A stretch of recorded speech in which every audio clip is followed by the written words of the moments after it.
Previously. 1, 2, 3.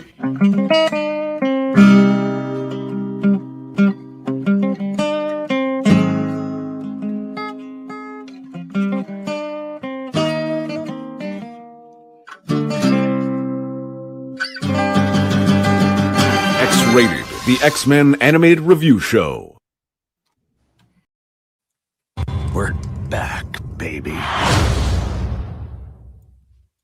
Hello and welcome to X-Rated, the X-Men animated review show, X-Rated 97. We're back, baby. And we're the dawn that'll break up your night a little bit. And you know what? It's beautiful to see all you beautiful X-Goons out there. I must strike them at their most vulnerable. Should we strike them at their most vulnerable? In 2026? Yeah. I don't think they're expecting it. I mean, the world's there's a lot of shit going on right now. I feel like most people would be a little overwhelmed, not ready for what's to come. So yeah, we'll strike them at their. They wouldn't be ready for us. We just come in there, shake things up, you know. Just think, right. But who are we? Yeah. Someday. All right, anyway, finish this. We'll talk about it. All right. Before your first tangent. My tangents are. But who are we? Well, I am your host. Plenty of tricks up my sleeve. And you might see some of them tonight. I am Ozadavius, and I have a co-host.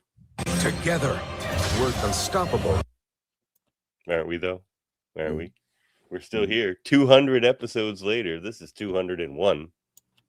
202 if you count the since deleted, now secret episode. Dun, dun, dun. If you know, you know. Oh, right. Yeah, I forgot we deleted that one. Or you deleted that one. Yeah. So my co-host is how am I going to say this? Nathandre Summers. Nathandre Summers. That sounds about right. Yes, Nathandre Summers. What's up, Nathandre? Not much. Do you think somewhere down the line there'll be like, 20 years from now there'll be kids from today doing a podcast about, about our podcast? No, God, no. about Paw Patrol 2016. Oh, definitely. Or something to that effect. Do you think that'll happen? It probably already does happen. No, but like I want like the like if Paw Patrol had continued, whatever the popular cartoon. Guess what? We also have a guest. No, he's too late. He's late. If you're late, you could have at least bought me a drink first. We could have at least bought a drink first. That's why you didn't show up. Where's Hello, the drinks? gentlemen. How's everyone doing? X-Corp Jamelee is here. Yes. Jamelee. Yes. Yep. Try to figure out exactly what really witty working hard on that one statement to come in with. How about an explanation as to why you're late, sir? Andre's very upset. I've never been late for the show in my life. We've never started late. I expect the same from all the guests. That's all I'm saying. Well, having standards is always important. So, absolutely, you are correct. As you can notice, I'm not in the studio. The studio's ever changing. Bunker? You look like you're calling from like a Cold War bunker. Are you hiding? Are the bombs dropping? Are you hiding? I'm in the actual laundry room. So okay, I like the idea that you're just tell us you're in a Cold War bunker. That's what I want to believe that more. yes. The war is hot right now. It's hot. It's good to see both of you. It's always a pleasure. It's good to see you too, buddy. It's always a pleasure to be talking X-Men. Yes, and I suspect you're especially excited tonight to talk. Well, yeah. Things are popping. Why? Because we're here to review X-Men 97 Season 2, Episodes 1 and 2, Days of Past Future, and A Force to be Reckoned With. But did you all hear the news that just kind of dropped recently? That maybe there'll be 10 seasons? Well, I heard that. Let's do 6 seasons in a movie first before we get ahead of ourselves. Okay, it's a nice little reference there. Community, I'll take it. Marvel Rivals, the online game, the battle royale game, just announced its new expansion, And what character was just announced to be added? Storm? No. Jubilee. Jubilee. Jubilee was just added. And a new voice That actress lame for character Jubilee. that nobody loves, Jubilee. Wow, I can't believe they're doing that. Nobody loves. But I tell you, Nobody loves. It's a Only people, mental patients, and well, yeah. and those with dementia, perhaps. But I think the rest of us, normal people, We're gonna save it because that's episode 2. Right now, we're gonna talk about season 2, episode 1, Days of Past Future, written by Brian Ford Sullivan. That sounds like a writer, and directed by Emmett Yanamura. Yeah, must be an up and comer, a big up and comer, hungry young fighter, because he directs episode 2 as well. So, oh really? Yeah. How do we all feel in the first thoughts about having the show back? How we all feeling? I've just caught my breath. Davin's like, I've soiled myself. I've cleaned myself up since then. Okay, good. But, good. All My, right. it's good to be back, fellas. It's We're back, baby. We're back, baby. Like, come on. It's just didn't lose a step. If anything, it's moving a step quicker, which is crazy because the first season was so fast paced. But this is even faster paced. But it's, you think so? It's yeah, I do. Because like I'd say at least so far, paced. maybe not. I don't know. I guess I'm just so used I to feel like they're modern moving through storytelling. plot a little bit faster. But that's not a bad thing. Huh? I agree, and that's not necessarily a bad thing. A lot of times you'd see something like the first episode could be stretched over 2 episodes, right? Yeah. And it's just the little pauses and the little breaks that you would see constantly. But they keep it going. They have like a pace that they have their mindset on, and they just I don't want to say zoom through, but they just kind of like they hit their points exactly what they want to do. It seems very intentional. It does seem very much like they're trying to get as much X-Men stuff in different ways that they can. Like they're like, we can't do every single X-Men story ever, but we're going to have these costumes here. So you get to, like, you know, we're not going to spend 10 seasons. We're not going to spend 3 episodes on Feral Wolverine, but at least we get to see his costume. Like that's true. Kind of we don't see that at cool. all. He's already reclaimed his psyche by the time we find it. Well, if we that's even a story point in this story, like if that even was a thing, Yeah, you know, like that might not even have been a part of this. Which, you know, it'd be cool if it's in a comic or so something. why is he wearing a bandana? Maybe he lost his costume. It got Awesome. dirty. Maybe there's no washing machines in the future. And his machine got dirty, and he had to find a way to do it. Well, okay, I'll buy that. You know, maybe who knows what the world the world. They all took the time to get new costumes. Yeah, and then they also took the time to change them again subtly in different ways to alter the X Factor versions of their costumes. They used a little later. So like the costume switching is the most hilarious part of this series, and I love it. I'm here for it. It's fun. You're here for it? Yeah. Like Storm even does her like lightning costume trick. It's all about the costumes in this series. It could all be worthwhile if in the first couple of episodes they're like, look, we hit the required amount of costume changes for our merchandise sales. So there you go, folks. There's so many more though. Like just from the trailers, we know they like the Morrison costumes are coming. Like there's so many costumes. So many costumes.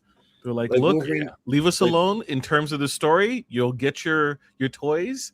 We're gonna get your precious toys. Hopefully the Morrison ones don't last long. Oh, they look good on the cartoon. Shut up. They look good.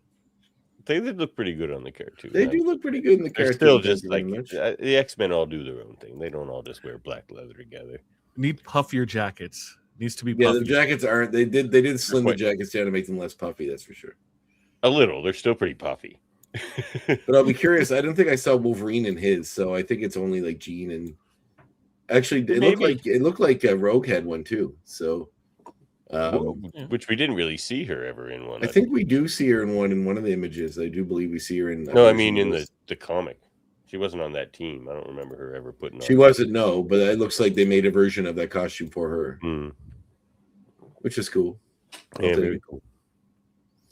But yeah, no, it does seem like they're going a little nuts go on the costumes, but I mean, maybe that's because they're like, you know, they know what brung them. Dance what brung you, as they say, right? Any opening thoughts on this episode? I mean, I feel like Davin's going to give them all 10, so there's no point even rating these. But excuse me a moment, fellas. Ex-goons, look. They're all 10s. Shh, don't tell Andre. Okay.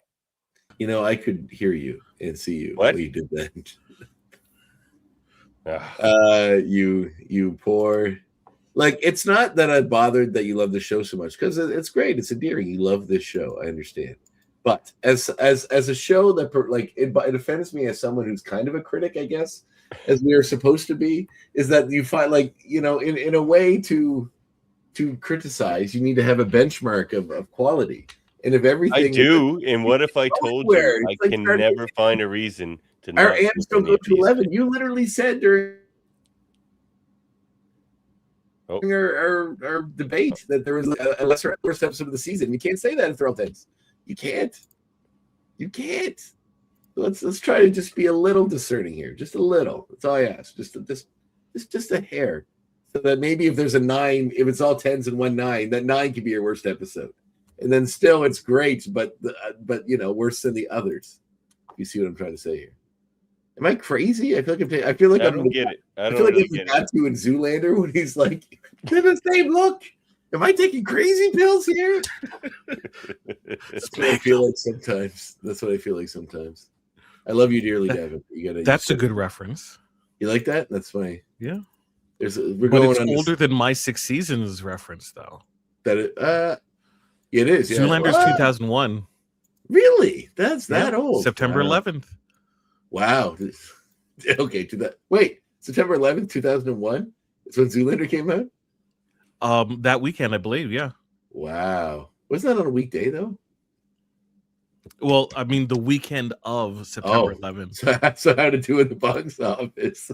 It did not do very well. Yeah. Okay. Nothing did well. They did make a sequel, so I don't know. Somebody watched it.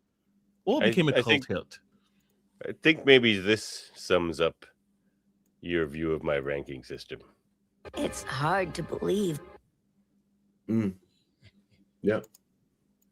I mean, hey, like I said, I'm glad you love the show. I'm glad you're happy. I'm very happy. I want everyone to be happy and joyous and love this show because it's wonderful. I just think, you know, every show can't be a 10. It just can't. It's impossible.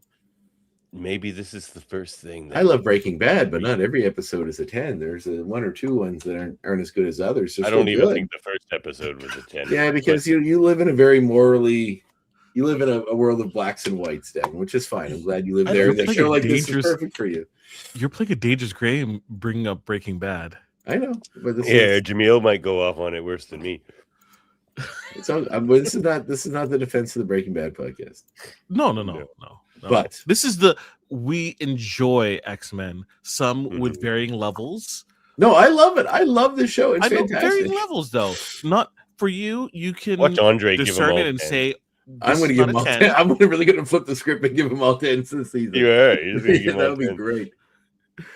I'm saying you don't necessarily like. You're able to see. Okay, I'm enjoying this, but this is where I had an issue with it. Yeah, exactly. Whereas Davin's like, this is all great.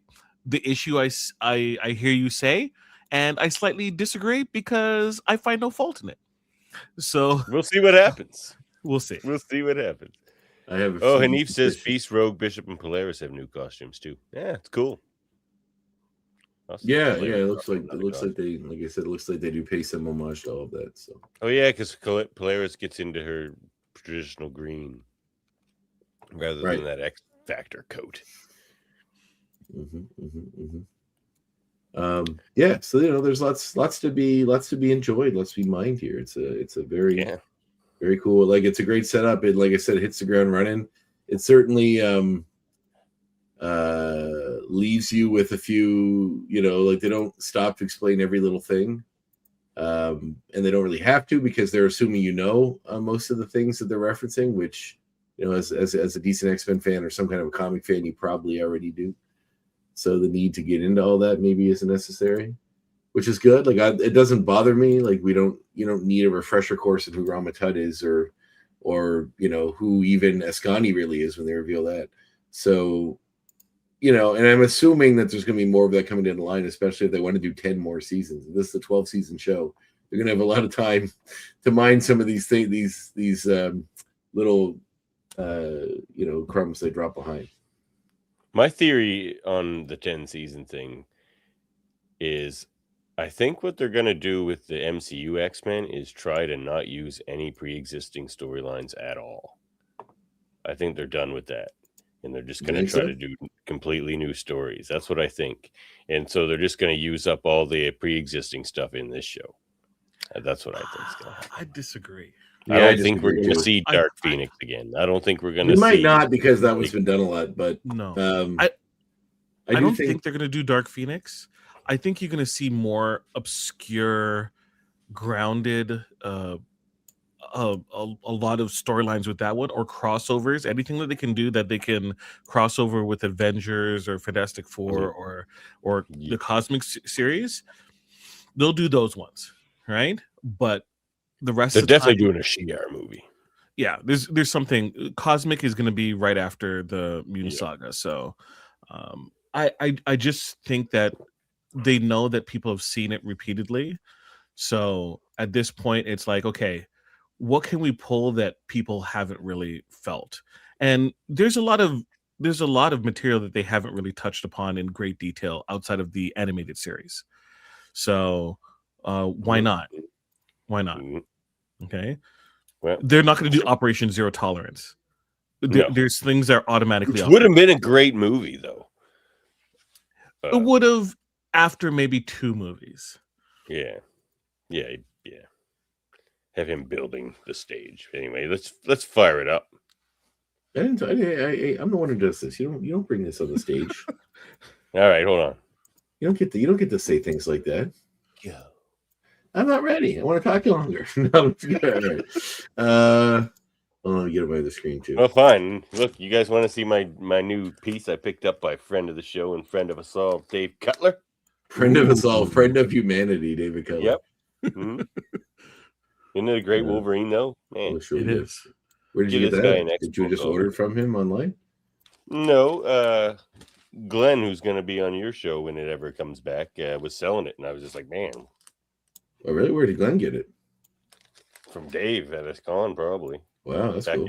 2024. How much you pay for that sucker, if I may ask? $40. Jesus. I know. I'll admit, Glenn, I would have given you 50 for it. That was his asking price was higher, and I just sent him a message being like, what's your best price on Dave's Wolverine? I would have paid the best price. And look what he threw in. I didn't have this either. Dave Cutler. I didn't know Dave Cutler did a what if. We talked about it when he was on the show. Oh, did we talk about it? Yeah, because he told us it wasn't that good. Oh, he did? Mm-hmm. Oh, I remember that now. Okay, well, I have it too, and I'm going to read it, but I just haven't got around to it yet. I haven't been in a big rush because he told us it wasn't that good. It's still good that you're both supporting it. So. Yeah, of course, that's what we are. We're going to support. I'm digging the art in it. All right, here we go. I mean, give me a Dave Cutler Dracula versus the X-Men story, huh? That'd be sweet.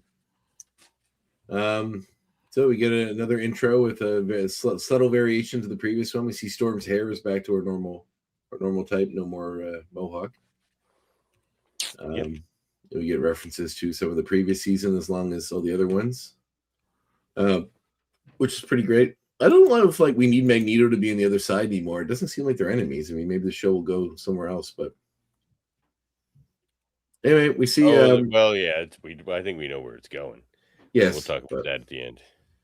So we see Bishop and Forge hanging out to figure out that they were able to discern that the X-Men were thrown into 2 different types of the past, the far future and the far past.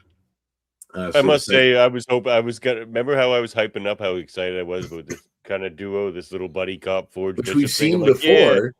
We've seen it on the show before, but it lasts 15 seconds, and then they're not a team. Yeah, anymore. Actually, the original time back in back in like the original series where like Bishop kept getting knocked back to his own timeline and running into Old Forge, who was like sending him back. Like that, those scenes lasted way longer than try again and again. Him and Old Forge, but like Forge. And then Wolverine's like in a tube for some reason. I think that was actually in the intro for this, wasn't it? I remember seeing it somewhere in the intro to the show. Also, you notice Wolverine has his brown costume and bone claws in the intro. Which I've noticed. We see right there in the opening. We see. I remember seeing it in the opening and being like, "Ah, cool! I'm glad they brought a reference to that again." Is that Old Forge? That's from the old episode. You remember it ended It's a little bit of gray. Well, Larry, friend of the show, Larry Houston directs these openings, and you can tell like he's putting a lot of love into these. Yeah, this was from especially the second one, which we'll talk about. Like when Bishop runs into Old Forge, he's saying, "We'll try again and again." In the tube, they have Wolverine's adamantium skeleton in the old series. So look, and Bishop has his old haircut. Yeah, it's from the old series, which is really and they reanimated it in the current style, which is really cool. Very cool. I dug that. I appreciate the subtle little nods in the intro.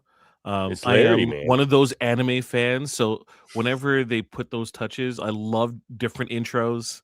I love looking at it over and over again. Those little pieces, love it. Who does this look like to you? Hey, Jaemeel. Larry was on the show. I know. Who does this look like? It looks like a little Michael Jackson. That's what I was saying. It looks like Michael Jackson. It really does. It really does. And this looks like Robbie Robertson, maybe. I don't know. Maybe it's a nod to him. Or not Robbie Robertson, his son.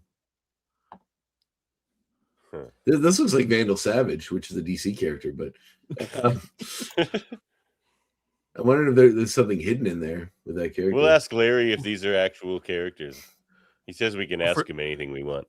So, for a second, I thought it was it Zach Wheeler? Is it Zach Wheeler from Captain Planet? And that was Matei, not Matei. The one from Africa. I forget his name. That's Wheeler and Kwame from Wheeler and Kwame. Yes. That guy does seem voiced by LeVar Burton. Yes. Anyway, we see Trish Toby are very Rick and Morty like, Heneve says. You notice Trish Toby still has her the marks from being wow. Yeah. So that's a subtle note. The marks from being a Bastion. Well, it's gonna come into my X points later, but I gotta say the detail, the insane detail in these first 3 episodes, especially the first 2 in a lot of ways. It's crazy. Like not a single second is wasted, and every second is just jam-packed with so many things. It's amazing. I am Trish Tilbury. Yeah, but like you can, obviously people haven't fully recovered from me as they still have the marks from the Bastion stuff, which is really neat. Yeah, it's really cool. So we know it's not much. It's probably to show that it hasn't been very long. Mm-hmm. So we see them working on their cuffs, and the sign one's going to, as I mentioned, one's going to go to the far future. Bishop's going to go to 3000 BC at the rise of Apocalypse's reign, and Forge is going to go to 3960 AD, height of Apocalypse's power, to retrieve the X-Men. So they're using the same bracelets that Bishop used to use in the old series, which is kind of a fun nod to that. You get this really retro-y looking time machine. Yeah, this is pretty funny. This is like Steve Urkel's time machine. Yeah, that's right. Yeah, that's a reference for you. Basically, yeah, then they decided to go their separate ways and meet back in the middle, meet back at the exact same time. I just love how bright, like the animation of the show is so much better. So bright and colorful. Cell shading is beautiful. Like there's no real hard shading, it's all cell shaded. They're all tense. Till we're 90. So I don't know who. How do they get this mugshot of Apocalypse? That's been a question. Maybe if anyone could do it, it's probably Forge. Maybe Forge created AI and it's already making computer-generated images of Apocalypse. Forge has more artistic integrity than to use AI for such a purpose. Well, I figure you have more than enough people who've seen Apocalypse, right? Seen his face, so therefore they can take that mental image and have a scriber, I mean, it looks like a photo compared to. I guess how do you show a cartoon in a world of cartoons? If you had a drawing of Apocalypse, it would have to look way worse to make it. They use different animation. We've seen it before. Yeah, I guess. But still, it's interesting. So anyway, they go back and get 3960 AD. So much great attention to detail here. We basically see Forge see the dystopian hellscape that is Apocalypse's future. Terminators, like they're like Terminators that look a little bit like Apocalypse. They're kind of scary, man. This is a crazy good scene here with him. Yeah, it's a really good action sequence. The fact that it's Forge who has like been in war, and it's just like, yeah, it's like a flashback scene for him. Like everything is just so rich. That's totally what they were thinking when they did this. Like, oh man, he's rescued by Wolverine, who's in his Berserk costume. Yes. Also by Storm, who appears in her X-Factor costume.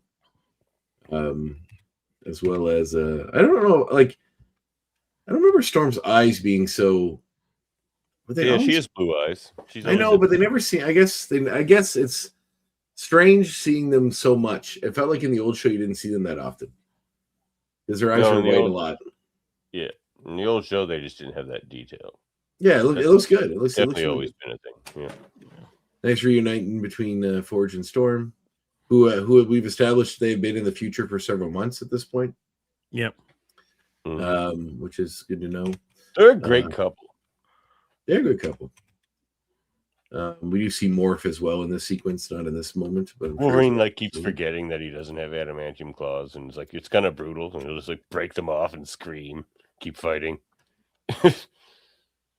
Yeah, they keep growing back, and you see the claws in his costume, which is cool. He's also kind of in his X-Factor costume with the Berserker part on top, the hair all akimbo.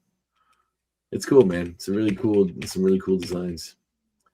Then we see that the Cyclops and Jean have been taking care of Nathan. They've not told him that they're his parents. They've just been helping care for him. I like these land boats too. It reminds me very much of this terrible movie from the 90s, maybe late 80s, or it might be 80s, called Slipstream, I believe, starring Mark Hamill and Bill, not Bill Pullman, the other one, Bill Paxton. Yeah, and me and a friend watched it years ago, and it's like in a future where people travel through with gliders because most societies crumble, but they can still travel through gliders. And there's one of me and my friend Daniel's favorite lines from that movie is that Bill Paxton's character says when he kills some people, shooting them from the thing, he goes, they'll be licking hot frying pans in hell tonight. It's such a dumb line, but we love it so much. Licking hot frying pans in hell. So yeah, that would hurt. So yes, they want to. Forges are taken back to the 90s. Whoever Cyclops and Jean are hesitant, who are also in their X-Factor costumes, are hesitant to they're go sort back. of like they wore the whole team. They're not X-Factor costumes. The whole team wore those for a while. I have a bunch of hero clicks with them in those costumes. But they look like a 90s costume. It was like Uncanny X-Men 290 before the X-Men relaunch. Almost everyone had those costumes. They made a whole figure line too. I think it's 290, 280. It was before issue 300 for sure. Okay. They look X-Factory, I guess, which is what I'm saying. Here's one for you, Jaemeel. Look, here's Jubilee in that costume. Yes, they actually have a full Marvel Legends of her in that costume figure. Yes, but it's in a 3-pack with the 3-pack I think is with Storm and Psylocke, possibly. Oh, it's a gold. That pack's gold. Yeah, they broke them up, the entire team, into 3-packs. So it's pricey, but once you get the entire set. Do you have those? Chime in if you have those. Henny probably has. The on this show is much better than this show, but every once in a while, I'll see something like this, and it will remind me of Archer. I'm serious. If you go, if you watch Archer, it is similar. It's definitely better, but it's similar to Archer. Yeah, the cell shading and the way the eyes and the faces look sometimes is Archer-esque for sure. Yeah. I don't know if the Archer animation team has something to do with this, or just a coincidence. That's what animation is like nowadays, but you can definitely see bits of it in there. I guess everything. Well, anyway, Cyclops and Jean don't want to go back to the 90s and leave Nathan behind because they're finally getting a chance to raise him after. Okay, so I was wrong. I said they were going to take Nathan back from the future, but Cyclops and Jean agreed with me. Yeah, but you were wrong about what the show did. Yeah, but Cyclops and Jean were on my side. But you're still wrong about the point you tried to make. Yeah, I don't think you get any win out of this. I like to side them on. What was the other thing you said about shared technology being involved with Danger Room? We'll see how that pans out, but we'll take this as a win. Hanif says Storm, Jubilee, and Forge in one pack. Gambit, Psylocke, and Banshee in another pack. Yes. Hanif have the answer. Spot on. So then Thanks we for the see. cleanup. Look at Gambit, that shot. Psylocke, Banshee. That's an interesting pack too. Not as cool as Storm, Jubilee, Forge. That's a banging pack. That is such an amazing shot. Yes, all the dead people. Oh, in the future, this looks like Fabian Cortez, doesn't it? You see the little headband. where? It doesn't. It's probably not. I mean, it's way in the future, so. Huh. Or like an acolyte, maybe, or something. Yeah. Some kind. But I was looking to see if I could recognize anyone. I don't want to like get us in trouble, but I want you just to see the establishing shot of his castle, which is so cool. Yeah. You know what this reminds me of? Sigma's castle from Mega Man X. Yes. Yes. Anybody else get that? With a bit of Castle Grayskull. With a little bit of Castle Grayskull in there. I'm actually playing that game right now. Oh, so cool. It's spot on. Mega Man X? Yes. That's also, one of the what do ones these look like to you, Devin? That I still need to pick up. What do these look like to you, Devin? They're Klingon birds of prey. Thank you. Yeah. And Gates McFadden is in this episode too, so obviously there's a joy. Just you wait, I'll have an X point about all that. Oh no, we don't need to. We're going to talk about a Mother Scott. He's voiced by Gates McFadden right now, and burn your X point. Beverly Crusher herself, Mother Scotty. Very fun. That's true. Well, that's okay. That's only a piece of my X point. So we see Ozymandias. There's Ozymandias, who is the actual Sandman, we call him, because he seems to be made of sand or stone or something. Yes. Mm-hmm. Are we gonna do the Bryce, the often quoted, used in almost every fiction Byron poem called Ozymandias? Look upon thy works in despair. I mean, Watchmen touched it, I think, before most places did, but it's definitely been used. I believe even Breaking Bad had an episode called Ozymandias. Just to bring it back to the Breaking Bad podcast that we're eventually working towards. Well, obviously, we're just, this whole thing was this front to get Davin into a Breaking Bad podcast. We're almost there, folks. We're almost there. Hold tight. We're getting there. We have too many things to do before we ever get to Breaking Bad. The best show ever. That's right. So we have. If there's 10 seasons of X-Men 97, it's going to take us forever to even get to Spider-Man. We'll be 90. We'll be 90. So Ozymandias is basically saying how that mutants are causing troubles and blah blah blah. Apocalypse, who is in his regeneration period, is able to communicate while doing so, but not quite fully percolated out of his tomb yet. He reminds me a bit of the tomb that Warlock is in the original Jack Kirby comics. Mm-hmm. Yeah. I don't believe they did that in the movie. Him. That's right. He was just called him.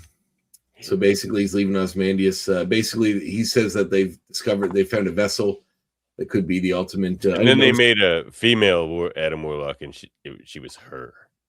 Yeah, makes sense. We also get a little nod to his Horseman of the Apocalypse in the future. We see here. She was on Alpha Flight for a little while. What was her superhero name? Her superhero name was her. That's dumb. Okay. Call her something Warlock.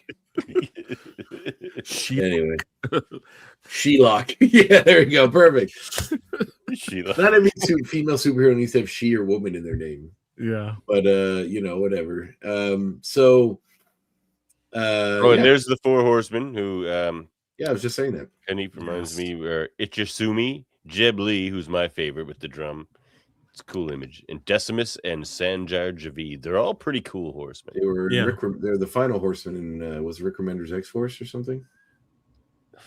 No, I think it was a Cable comic because I read Rick Remender's X-Force and I don't remember them. Maybe. Anyway, so basically they discovered a proper vessel for Apocalypse was with Nathaniel Summers. Ozymandias is tasked with going to get him. They continue. The Gene is teaching young Nathaniel how to use his psychic powers to hold back the techno-organic virus that he has. You can see he's doing that. It's just in his hand right now, which is very cool. But how it's something he's going to always kind of work towards. But then they decide not to. That they want to stay and raise him in the past. They asked Mother Ascani about it. She obviously has a plan. That it's important that they stay together in order to do it. Yeah, there's some Stay the light stuff. course. There's some great character moments. This is great. This look at Forge this, and like, we're Storm animated. and Jean and Scott. I love like they take the time to put these pieces in where it isn't like ham-fisted, like Jean, you know. I told you. Yeah. Yeah. Funny, I don't remember them. I gotta read this again. He stormed the archives to find it. He did. Yeah, so as Connie tells him to stay the course, we see some nice moments between like Forge trying to figure out he's having the what are we conversation with Storm. To which Storm's like, what do you mean? He's like, well, you're like a goddess, and I'm like just a dude that does machines, or we're gonna find a way to make it work, which of course she's eager to do, which I really hope this relationship lasts throughout the series. I really like it. Or at least for a period of time that seems substantial, not just I want one relationship in a TV show to make it from the start to the I guess it does sometimes, but the start to the end. It doesn't happen that often. They always need to force drama by having couples break up. Once in a while, it's okay to keep them together. But anyway, I like this. I'm basically animating now. Look at this. Devin, get into the comic and come back to the show we're doing. They're not that important. Okay. Look. Yeah, there's like a whole issue about them, kind of. Look at this fun animation I'm doing right now. Only Jameel's getting to enjoy the comedy. I know. Look at this. That is pretty funny. Quickly, because I think that you're Morph, modifying their work. It's like a flip book. It is. Then of course Morph is providing some more comedic relief. We see Scott and Jean leave with Nathan, hoping to stay in the future to raise Nathan, but are quickly attacked by the forces of Apocalypse and his 4 horsemen, who look super cool. Yeah, it's great that they must be so, like, to work on this show must be so much fun, because you literally can pull, it seems, from the toolbox of almost everything. You know, like everything. They just took that from Rick Remender's X-Force that only came out a few years ago. Like, just to pull it's been a while now. For this. Okay, let's say in the last 10 years. But to use that for this is super cool. You know, like every toy is available, which is very cool. Yeah. You know who this guy reminds me of? I want to keep hitting you with the video game references, Jaemeel. Tiger, the guy from Punch Out. Tiger, was it Tiger something? Great Tiger, the Indian guy. Great Tiger. He would do the weird mysticism. Does he not strike you as Great Tiger? A little bit. All right. Well, I'm just gonna have to. Can I show another window while I'm doing this? 2 at a time? No. I don't think I can. All right. I was gonna show you what he looks like, but we'll do that later. I mean, you can load it up, but you're just gonna put this one down and bring up the other. Oh no! I didn't do it. I didn't mean to do it. Look what you've done. I know. All right, let's get back to where we were. We realize what you've done. We talked about all this where you were going. Don't go too fast. No, we talked about all that other stuff. Get you. Oh, is that right? You're saying we're like Jubilee doing some cool stuff with that drum. Let's see if it'll do this. So I can. Go read Apocalypse Solutions, but the first book in Rick Remender's X-Force. Everybody, I'm gonna reread it. Just well, just reread it now. Well, I started to, and you got mad at me. So I just want to remind the listeners and the viewers also, take the time and look at that animation. Look at the expression that's there. That's great. Right? Yeah. Right? Even like the little subtle hit, it's very detailed. Very detailed. You're not traditionally seeing this type of effort in a lot of superhero fare. You see a lot of like repetitive cells being used, but this is a well-crafted series that you're seeing. Maybe it's because this show has like 12 executive producers. No, maybe not. Like they just keep listing them. You know, some executive producers don't really do anything, Devin. Well, there's 12 of them. Yeah, so I'm sure 6 of them probably have something to do with the show. So of course, the friends of the show, Larry Houston and Eric and Julie. No, they actually do. I'm not saying they don't. They certainly do. But you know, like every project has people that are like involved, but Kevin Feige's name's there. I don't think he does much with this show. Probably not. But anyway, the Scott and Jean get taken down by pestilence or death or whatever he is, and then you know, Nathan makes a stand against them or tries to. we see them investigating what happened and figuring out that they've been taken by Apocalypse, and then put together a plan to go after him. So J.P. Karliak has confirmed that the way Morph's powers have evolved is that he can do any powers that are just Density-based. He can make himself stronger or faster, basically. Which is why he always picks like Hulk, Thor, or Quicksilver. He did Which say makes sense. he did say Mystique can't do that, but in X-Men Evolution, she certainly could do that. So She didn't she? Oh, eventually- Evolution, she could turn into fog practically. Like, yeah, her she powers were so she was jacked up. birds. She was like, it was crazy. Yeah. That Mystique version of Mystique would be unstoppable in the comics or like in movies. And So it's nice that we see Ford using his like robot hand to connect with the helmet of one of the robots they destroyed. Yeah. They found. It's really cool. Details. And I love how she immediately goes out to confront Mother Ascani. Scotty reveals that she needs Storm to create a solar storm, which she doesn't think she can do. But then Ascani says that she's seen her do it before. When Storm asks how, she says she's from another timeline, even worse than this one. And we see who she really is. So she takes her head down. Is this who she is in the comics, or is that a different? Yeah, Rachel. It is okay. Yeah, Mother Ascani was always Rachel. So Rachel Summers, who is an So alternate. the same haircut, and you also see the Right. marks on her face.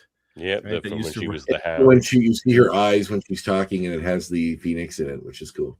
Yeah, Yeah. it's great. So she is an alternate timeline daughter of Jean And then we correct? then we get the answer to why they're in the past and the future in the first place, because Mother. Yeah, she Ascani- said them there. She was hoping that one group could convince Apocalypse in the past to perhaps not take the villainous turn he does, which it seems after we review those episodes, they may have done more harm than good. But then we'll also see that in the future they were hoping that they could take Nathan and they could train him to be the soldier he needs to be to stop Apocalypse. in case the guys in the past fail in their mission. Well, then we'll need Cable. We get some fun nods to her past a little bit and all that stuff. So we see Hope we basically. get to see a young Rachel at some point. Well, Yeah, that'd be what great. timeline is her timeline compared to this one? It's way different, right? What do you mean? Oh, well, she's from like a different timeline where Apocalypse won, basically, and it's like in a Is that the Age of Apocalypse timeline? no. How many timelines are there where Apocalypse wins? A lot. Was she becomes a hound? No, right? no, she's a hound, so she's not. No, it's Days not of Apocalypse. Days of She's Future from- Past. She's from Days of Future Past, so Yeah. she's working for she hunts other mutants. And she has the Phoenix Force, Yeah, that's her Okay. powers. and she's the daughter of Cyclops. Well, she has a remnant of the Phoenix Force. Yeah. So Okay. she's very powerful, but at the same time, not the Phoenix. she isn't the Phoenix Force. Okay.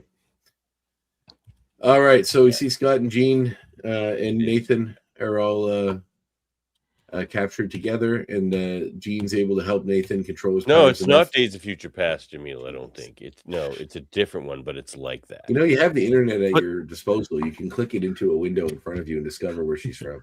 It's Okay, if I remember from the comic books, right? The comic book Days of Future Past, Rachel is in that book. She is from that. she is in that book, and she's married to Franklin Richards. Yes, So she's but not she the Hound. sends Kitty back. Yeah, because she was Yeah, never a only- hound in that world. It's a different timeline. Ah, Yeah, she is from the Days of Future Past, according to the internet. Is she? Yes. but she's Rachel not. or the she's not Hound? a hound in that one. Yeah, She's not a It hound. says Rachel Summers, a multiversal anomaly, and the incredibly powerful daughter of Cyclops Jean Grey from the dystopian Days of Future Past timeline, Earth 811. No, she's after that timeline because after Kitty goes back, Rachel goes back again, and then Rachel's a part of the series. According to this, raised in the timeline where Sentinels rule, Rachel's captured by the mutant hunter Ahab. She's brainwashed and scarred with tattoos, acting as a hound to hunt other mutants. Okay. She breaks out of mental conditioning, escapes the concentration camps, and joins the surviving X-Men in a desperate bid to change the past. She used her immune ability of chrono skimming to send Kitty Pryde's consciousness back in time. When her attempt to change the past does not save her own future, Rachel's body is physically transported to Earth 616. Mm. Shortly after arriving, she bonds with the Phoenix Force. She adopts the codename Phoenix and joins the X-Men. It joins Excalibur. Excalibur with that red outfit. Rachel is captured by She was Mojo Sort of a is subsequently hound. rescued by Nightcrawler and Shadowcat. She, along with Captain Britain, Megan, Nightcrawler, and Shadowcat, form the super team Excalibur based in United Kingdom.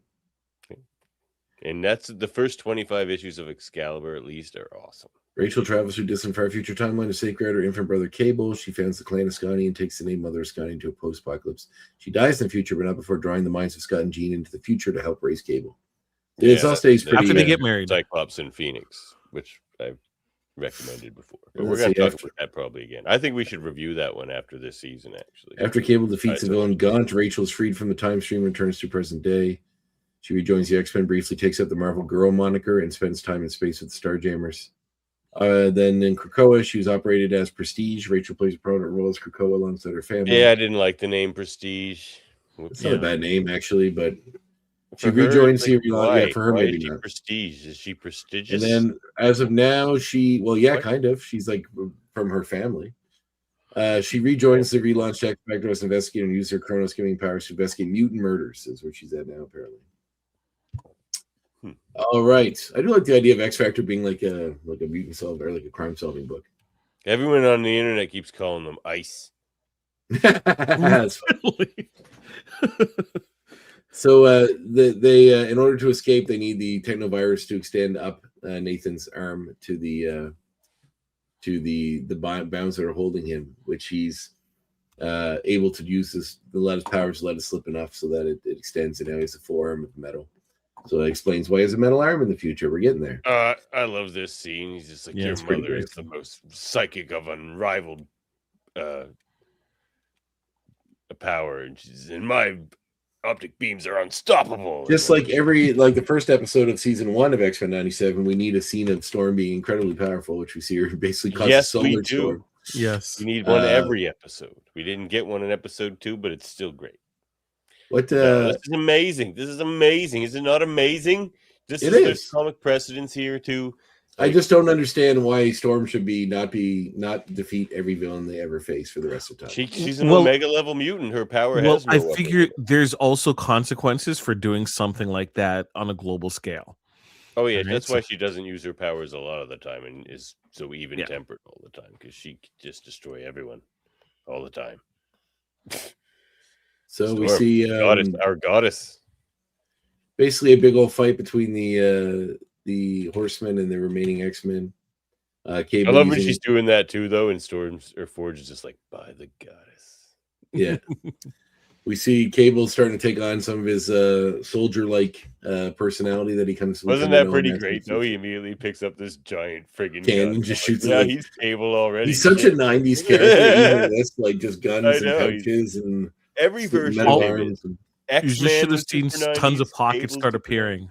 Yeah, that's part of his powers. Pockets, shoulder pads, and pockets appear in all his costume. Yeah, you also need that weird. For some reason, they always have a leg pouch. It's always there. There's like a pouch on the leg. What does he keep in there? What do you think he keeps in that leg pouch? It's gum. EMP grenades. I'm just guessing. Yeah, gum.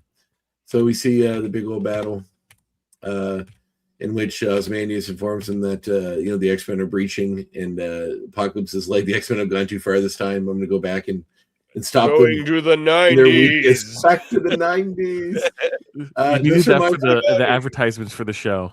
I'm not going to say the word because I don't want to get in trouble, and also it's not good for us to say it. But this reminds me of of a South Park episode. Are you guys South Park fans by any chance? I watched the first I've dabbled. Do you remember the kids were Faith Hilling? They're making fun of internet memes where people would do these dumb things. The kids were Faith Hilling all the time. They're just going out like this. And then this guy drives by and he leans out the window and he goes, "Hey, go back to the 90s." and he says the F word, FAG word. But man, it's funny. Go back to the 90s. Like that is so good. So Apocalypse is like, I'm going to hit them where they're at their weakest, apparently, the 1990s. And then he's gone. I like this kind of design. It's sort of Bastion-esque too. I wonder if there's a connection there they might hit. And he says X-Factor, anti-vigilante task force, same group. Oh yeah, like from Daredevil. Right. Yeah. So they free the people. I know. Man, I don't like all this X-Factor slagging. I mean, didn't you see the smile between Havoc and anyway? We'll talk about that later. Yeah, we'll see where it goes. So we see the other followers of Ascani that are now released, and Now that Apocalypse is gone, they need someone to help them. Just Scott has, or Nathan has to step up and become the leader they know him to be because of his parents and all that great stuff. We see Ascani's ship merge with Nathan. It's a cool scene where he puts his hand in and we get the full metal, awesome. the finished metal hand. And we even get a cross. I like how he just puts like a big bulbous piece on it for muscles. Like he's just like, yeah. Well, he grew up. He got muscles when he grew up. He's not going to be walking around with this skinny arm. Yeah, like he has one jacked arm and then this tiny little skinny metal arm. Got a match. And if you work out at the gym, you know if you're hurt at one arm, you don't work out the other arm without the first arm. You got to make him even, otherwise you're going to be real screwed. So there's a nice moment. We see him become the Cable we know, and it does just juxtapose with the current Cable. I really like. I've always liked Cable as a character. That he is just downloading these new memories. I've always liked Cable as a character, but I really like him on the show a lot. It's such an upgrade from the way how little he was sparsely he was used in the previous show. I really like this Fords too. Yes, as well, definitely am. So Apocalypse Spirit flees the 90s, take on the X-Men. They're most vulnerable. Nathan merges with Scotty ship's computer, setting him up on the path to becoming Cable. Then in the 90s, we see Cable, Psylocke, and Archangel are starting to recruit. And it does kind of suck that it's not Lawrence Bain, but Chris Potter is killing it as Cable. He is doing the voice is really good. Yes. So we see Cyclops, and who he says we got to recruit for our task force, and who. And we see the file. We got to go get Jubilee and Sunspot of all people. Yep. And who's this dead person? Is this also look who's here? Kandra. The Tad. The Tad. The external. Abraham Karos. Who's War? Who's War, yeah. She becomes a rival of Storms, which I hope they kind of do in this show. The external? Yeah, Kandra. Was she made for the show? I thought she was. Yeah, but they've used her in the comics since. Oh, she came later in the comics? Yeah. End of episode. Are we doing these individually, Davin? Well, yeah, we got to do. Well, X points maybe we can save till the end, but we got to at least rank this one. We can do X points on both. Let's speed her along. All right. Well, let's rate it first. Each of us will have to look into his own heart and decide. They're all 10s. Anyway, continue.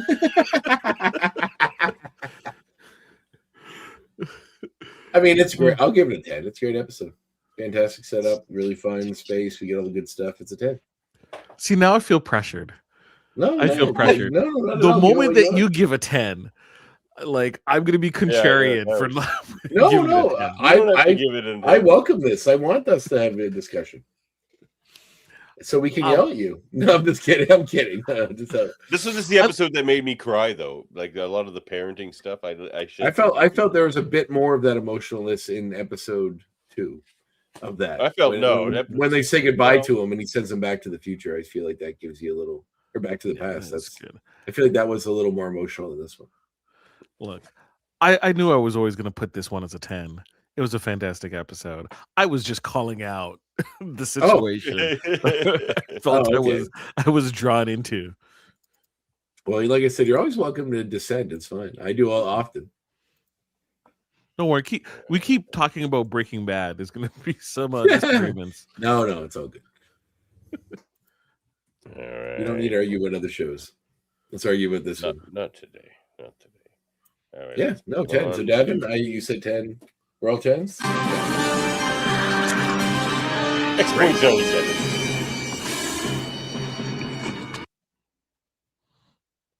All right. Well, I'm going to talk about Gates McFadden. No, we already used it. Too bad. I'm going to do it anyway. So Gates McFadden was the voice of Mother Ascani. She was also at the end of last season. We did get to hear her voice.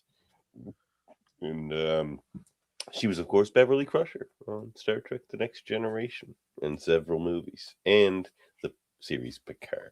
Which, though, some people speak down on, but they gave her more to do in that series than she ever got to do in TNG.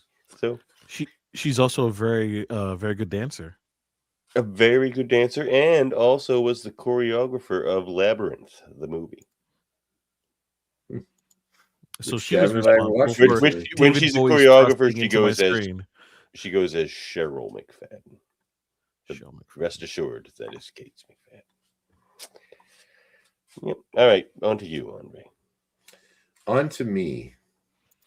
Oh wait, where am I? Well, just give me go to. And to just cap off my X point, there are more Star Trek voices to come that I will be talking about in next week's episode.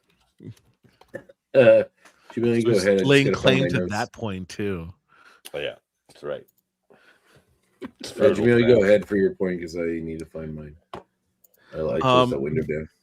As previously mentioned, or slightly mentioned, we see a variation of the intro in this one, and where key members of the team that were in previous seasons are not featured. But rest assured, they will be appearing again. So I thought that was a clever touch. They were able to insert different scenes from the past as well as it looked like a little previews for the future, what we might be seeing this season. So that's always a great touch.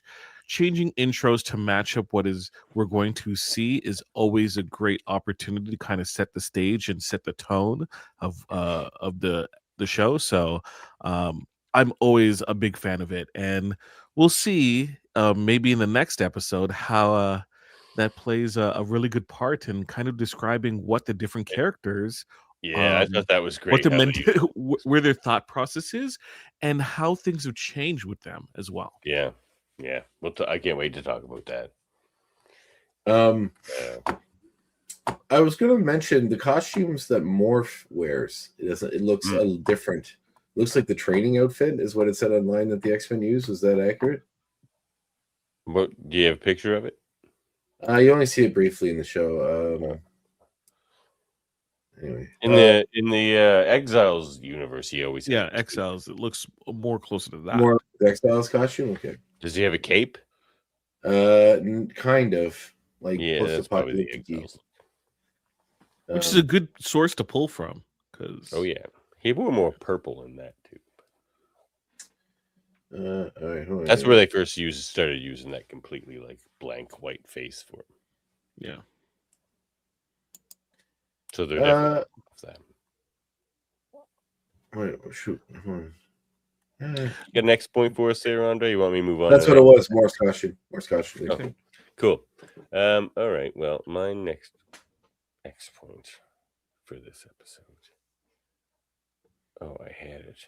So. Oh, that's okay. I was going to draw. This is my first point. Morph is kind of lame. Did you notice this? They list it as an error online, but some people have not theories, but a few questions about it. The 97 isn't an apostrophe. It's an upside. It's upside down. It's an upside down. It's a single. It's an open-ended quotation mark. A single open quotation mark is what it is. Look at it. The font looks really different. Hold on. I'm gonna bring it up. Oh wait, no, you would have done this differently. Yeah, I didn't do it the way it is in the show. I would use the quotation mark, but it might be a conscious effort on the part of the people making the show. But for what reason? Who knows? So okay, my next X point. So Storm with the control in the sun. So the precedence for this in the comics is she always said she could control solar weather, which and also cosmic storms. And now, well, she's been upgraded somewhat. So now she's like an avatar of eternity in all kinds of things. So she can do all kinds of cool spacey stuff now. But there was always precedence for her controlling. And that makes sense because the sun and everything does control the weather. Like the way the reason the wind moves the way it does is often because the way the sun is shining and heating things up. So, and other things. So it all makes sense. It's all just part of the weather system. Because I saw some comments, it's like, whoa, big upgrade. It's like, yeah, not really. No, not really at all. She's an Omega level mutant. She can do whatever she needs. Plus, you didn't really see her do anything right after that, too, for a bit. No, So no. Just me drained her a little. Great scene. Jaemeel? I'm gonna Andre. I'll give you an opportunity to jump back in line while I I really like percolate on something.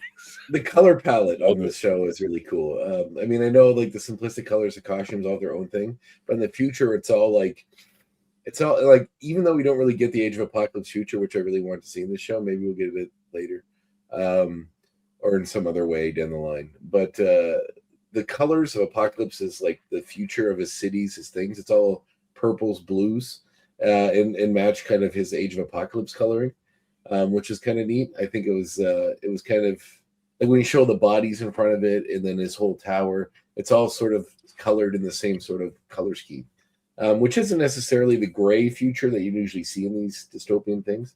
But the fact that it kind of matched what he looked like in Age of Apocalypse with a lot more purple in his costume, I thought it was kind of neat. That it was like purples, blues, which is really cool. I remembered the one I forgot. Oh, you got one now, Jaemeel? Well, no, I'm just gonna bounce off of Andre's thing. Okay. I believe that Tribute, who did the Cosmic Invasion game, I think they were working, great. or Go at play least, yeah, it's great. I think they were looking at what was happening with X-Men 97, because a lot of the color tones from this episode seems very representative in a lot of the at least the opening materials and a lot of the levels. As you go through it, those purples and dark purples and that kind of shell shading seems what they used as the inspiration for that game. Who wants to play that game with me again? They added Cyclops. Yeah, that too. And look at his costume. Yeah. I haven't gone in there since they added him. I'm going to do that. I still have that game. So. Yeah, it's a good game. Really fun. Great game. I'd like to see them add some levels or something. Yeah, and levels would be nice. Or just like I remembered the X point I was spacing on there for a second. So I recently, just like last week, watched season 1 again in preparation of season 2. And between that, because I was looking for it to a degree, and the look on Cable's face at the very end of this episode, I'm convinced that he is just downloading new memories based on what they were doing in the future. Like, he had no memory, because based on the way he talks to them, there's a whole scene where they're in a restaurant and they're having this talk and everything, and a few other scenes in season 1. And he never mentions ever having contact with them, just that he hears legends of them from his time. So, then they have that whole adventure in episode 1 here in season 2 with him. And then at the end, they just show him and he's looking at his arm. And then he's looking at it, and it's just the look. Like they show his look. You got to see it. You go look at his look after that. Yeah, I'm convinced that he's just downloading memories of his time with Scott and Jean now. So he's like, he's the soldier that Ascani wanted them to train. Yeah, I can see that. It does kind of make sense. Yeah, cool. Sorry. We need one more X point. Yeah, they're going real far to not have Wolverine do much in this show. Like, really, the first season he didn't do a lot. This season, like, he's around being Wolverine, which is great. But in this whole episode, he barely did anything. Barely hit any lines. So I'm excited for. I know there's a lot going on. So, like, Wolverine's not the focal point here. And I know this Bo DeMaio still had a hand in this. I know he was kind of against making Wolverine a main point. But I'm excited to watch the Weapon X Lies and DVDs episode. Yeah. So, which I think is going to be the episode where they kind of address. Yeah. His adamantium-lessness. Yeah. And going to be awkward meetup when him and Magneto get together again. Indeed. He could run right up to him now. I mean, he should keep the bones until he kills Magneto. True, until he kills Magneto. Yeah. That's funny. I'm back, baby. Yeah, talk about 90s. That Fatal Attraction storyline is so 90s. It's so good. Didn't we review it? If we didn't, we should. We didn't. No. Oh, it's so. Pretty sure I remember reading that. That It's on the one is list. on the comic reviews. That one and Adventures of Cyclops and Phoenix are on the list. We did review an X Factor issue the other day. That was cool. Maybe we should review an X Force one as well. Let's read the entire X Force comic from start till now. Nah. What? I was never into the X Force book except for Uncanny X Force. All those I mean, I read the pockets, David. The pockets. I The look, shoulder I had pads those in the Liefeld pockets. issues. I still have them. The Rob Liefeld. There's 25 issues or so. All right, are we moving on? Get to bed at some point tonight? And yeah, I don't think we should sleep tonight. We got to like the next episode drops in like 4 hours. Yeah, I have work that I got to go to, unfortunately. Notice how Wolverine is moving a lot faster without the adamantium in his body. Good point, Hanif. Yes. That is a great touch because he really Marvel was. versus Capcom 2 reference as well. Yep, They do that. Yep, absolutely. Yep, boneless or adamantiumless Wolverine in that game. He was faster, but I still didn't like to pick him. I would always pick the adamantium one or X-23. She's pretty great in that game. Mm-hmm. Super fast as well.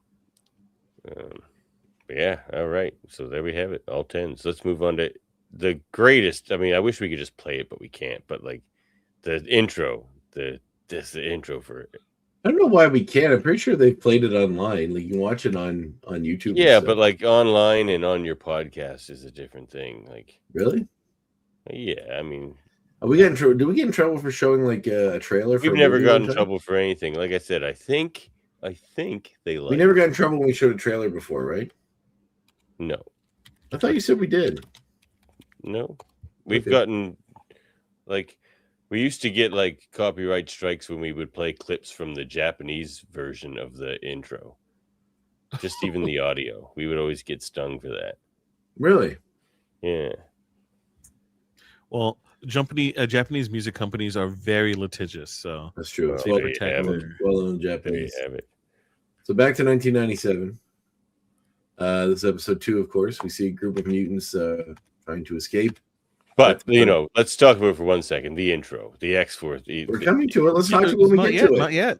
Let's talk. We didn't get to it yet. No. That's after the bar. Yes. Well, normally the intro is before the scene. No. That's weird. That's because they did something very special this time. Yeah. They cold open. open They wanted to make you wait for that. Oh, look at that, Quentin Quire. Yes. Yep. And there's Penance. An Angel. Penance. That's Angel? No, it's not. Her wings aren't out. There's no wings. The Angel that was the Bug Girl. Her name was Angel, wasn't it? Or is it Cecilia Reeves? No, it's not Cecilia Reyes either. I don't know who that is, but it's neither of them. And I don't know who that other kid either. I mean, it's just rando kid. Could be anyone. Well, these are kids that are. Yeah. Hold on. So, season 2, episode 2, A Force to Be Reckoned With, written by Anthony Salidi and Mariah Wilson, and again directed by Emmett Yanamura. So we see a group of kids trying to get to the X-Mansion to get help. The X-Mansion, of course, is all destroyed. It's cool that Quentin is wearing a Phoenix shirt because he eventually becomes possessed by the Phoenix Force in the comics. Yeah. Was he Omega? Kid Omega? Yeah, he was always Kid Omega, but eventually he gets possessed by Phoenix Force. Not for long, because it didn't like him. So the kids are being chased, as we find out, by X Factor. And we see look at that beautiful team. I know they're not acting the greatest right now, but cool. But look at that. Look at them. We got Guido there, Polaris, Madrox. What else do you need? Wolfsbane, though she doesn't really do anything. Hanif said about her only scene, and she doesn't even attack anyone. She just jumps from one wall to another wall, and that's like the only thing she does in this episode. But well, I mean, you can't have everyone doing everything all the time when there's so many characters running around. They didn't even give her a line, so there's no voice actress or anything for Wolfsbane. Probably saving their money. Yeah. But friend of the show, Aid Huff is voicing Strong Guy. Oh, really? That's fun. Yeah. He's also the voice of Nightcrawler. Yes, indeed. Yeah. Most famously. All right. Which he's doing so good again this season. Man, he voices a great Nightcrawler. Yeah. The voice sounds a bit older, but I do really like it. They all do. Yeah, I mean, his sounds noticeably older to me. I mean, But I would go so far as to say Alison Seeley Smith sounds the same. hers hasn't changed very much. Rogue's has gotten a little older, but it still works. So it all still works. It's all still great. That all still works. Yeah, it's all still great. So yeah, we see that the basically we find out what X Factor's deal is, in which they are Jonathan. capturing Jonathan mutants Starsmore there. Yeah. for their own Chamber. good, including as we see Jono, Chamber. as his friends call him. Yeah. Still no mention or reference to who Havoc really is, which I find interesting. Because he doesn't Nobody's- know who he is. Yeah, but nobody seems to. He was Cable doesn't either. abandoned by his terrible father, who's off gallivanting in How does space. Cyclops not Couldn't know? give a care in the world of young Alex. How does Or at Cyclops least like not know? why our powers don't work on each other. Well, yeah. How does Cyclops not know? I'm People sure always they're going to like, address "Worf's it. It such seems a like bad a huge father thing in for Star them not Trek." to I'm like, mention. have you met Corsair? But anyway, He thought they were dead. he didn't go check. They fell out of a helicopter and exploded. How would they have survived? He gave them What? a parachute. Yeah. His brother had blonde hair. His brother was named Alex, and then he meets a guy with blonde hair, Named Alex. with projection similar powers, named Alex. I'm like, You think you would look enough like him for you to recognize him. and then their Yeah. powers don't work on each other. Yeah. Did they establish that on the old series? yeah, Yeah, when they the shot at Iceman each other, episode. didn't do anything. Right. And they're like That's the only circling one we each see other, them and do. the animation's a little clunky, and like it's kind of funny. Did you notice this, Davin? Yeah. On the Potato wall? fries. The mall baby Mall chili fries? Yes. I didn't. The Mall Babe chili fries. That's amazing. So it's been mentioned by the X Goons that we need some Jubilee merch, and we need some. What was the other one, Jaemeel? Is the ex-goon Jaemeel that's asking you? Was it the second-rate Cyclops? Oh yeah, no, yeah, we need Havoc merch that just says knockoff Cyclops. It's just like Timu Cyclops. yeah. Oh yeah, George Booza still sounds pretty much the same. Yeah, it is. A slight bit older. They all do, but it doesn't matter. So basically, we find out that Valerie Cooper is running a government-sanctioned team of mutants called X Factor, led by Cable's uncle Havoc, and Cyclops' brother, who don't know that they are brothers and nephews or any connection as of yet, from what I understand. Cooper using capture runaway mutants. That we do see that Jubilee's having trouble dealing with the fact that the mutants, her fellow X-Men, are missing. And The that's classic scene where like the secretive guy is there at the bar waiting. Yeah, literally right beside them. They never notice. He's like a done so massive many times. man. You know, it's like a 6 No, foot he makes six, everybody like, look tiny. 6 Yeah. foot With six, one a shredded glove guy over with his a other metal arm. arm and a glowing I think eye. Cable's He's like sitting beside him. 6'8" or something in the comics, actually. Like He's a glowing eye. No one notices that he's.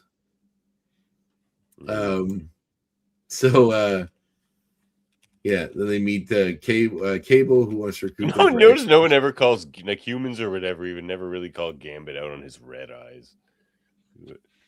Yeah, it's true. So she finds out that Cable's trying to recruit them for a black ops team that he's running called X Force. Oh, this is where we But get he's the like, intro. just He keep doesn't in say mind, that you're yet. like a soldier. You're not. He like doesn't a- say that yet, a so it's hero. coming. Like, yeah. So basically, he explains that they're going after War, who they've tracked down to another country, in which we've established as one of Apocalypse's horsemen from the past.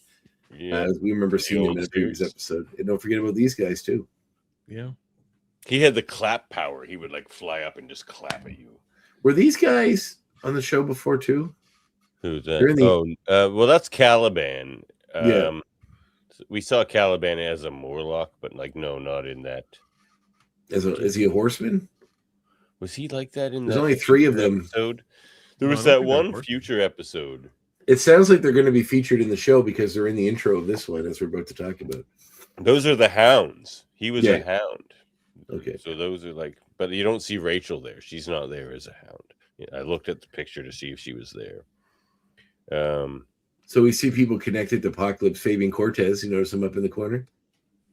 Oh no, Does it have Cortez with his photo? It says Caliban. Yeah. It says Warren Worthington III, A. Kiros, who is Abraham, Plague, Yeah. A. Rolfson. Yeah. So yeah, some fun. And the date And 93 for Canada. when 93 for this photo when they were seen last time. Interesting point by Hanif here. If Val Cooper knows that Cyclops is Scott Summers and she's currently working with Alex Summers, wouldn't she know that they're related? Need to Or know at least basis. have a suspicion. Yeah. Oh, she's not nice enough person to actually like tell him that without a Did you ever notice what it says right here, everybody? wanted. No, the green thing. Legacy virus. Legacy virus. Oh my god. I didn't notice that either. Look at all these hidden things you missed. Legacy virus. Oh, that's coming into the series. Is this supposed to We be? haven't seen Colossus yet, or why he's mourning Eliana. Like that was a legacy virus thing. Class was never that big a part of the series. You'd have to let us care about him for a while in this show before you kill him off. Legacy. No, virus. you cared about him in that episode. Yeah, he was such a nice guy in there. He was in like 1.5 episodes Juggernaut of the original episode? series. Yeah, but he's such a likable guy. No, and Out everyone of knows including this show, out of like 80 episodes, we've seen him like 1.5. people know who Colossus is. Well, we're gonna get a lot more of him as we see, but it's just like we need to care for him for a little while. If we're gonna use Legacy Virus, I imagine that'll be season 3 or 4. But anyway, We have clips of who's it. this guy with the X Oh my over his face? He was on the show before, I'm assuming, and dead. Was someone connected to Apocalypse before? See that scientist you tend to be? No, it's not Trask. No, not him. I meant, wasn't there a scientist that was the one pretending to help Worthington with his powers that worked for Apocalypse? Oh, that was Mystique. No, that was Mystique, but Yeah. Oh, but she was pretending to be Dr. Adler, but no, that's not Dr. Adler. He had white hair and a mustache. It's not Creed. no. Creed and Creed. No, I don't know.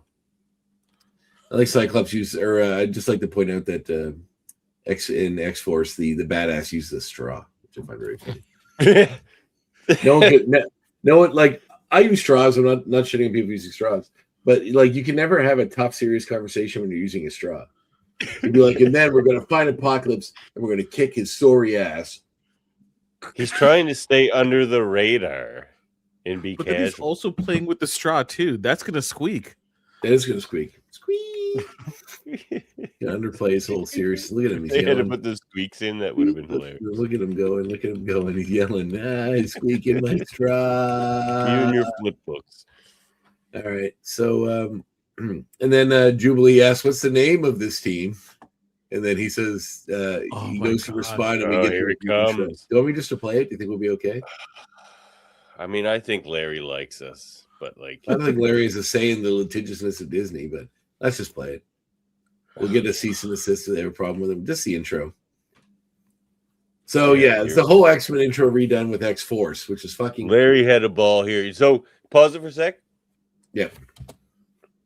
And then at least we're not playing it all the way through too. We're breaking up into pieces.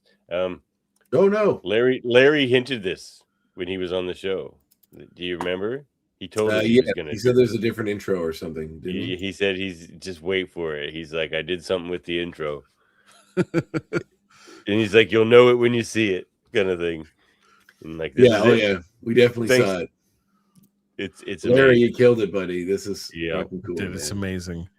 And yeah, it's so good. Yeah.